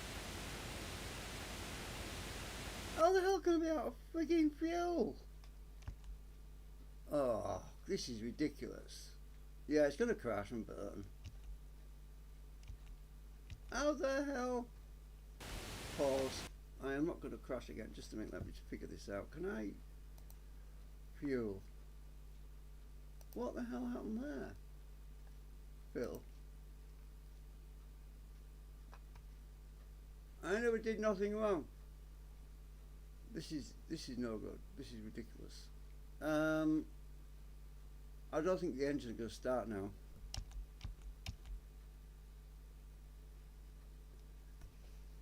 I'm at full throttle. Unpause it. No, it's gonna crash. What the hell happened then? Everything was set right. This is nuts. I give up. I'm going. I've had enough. Concorde, you're broken.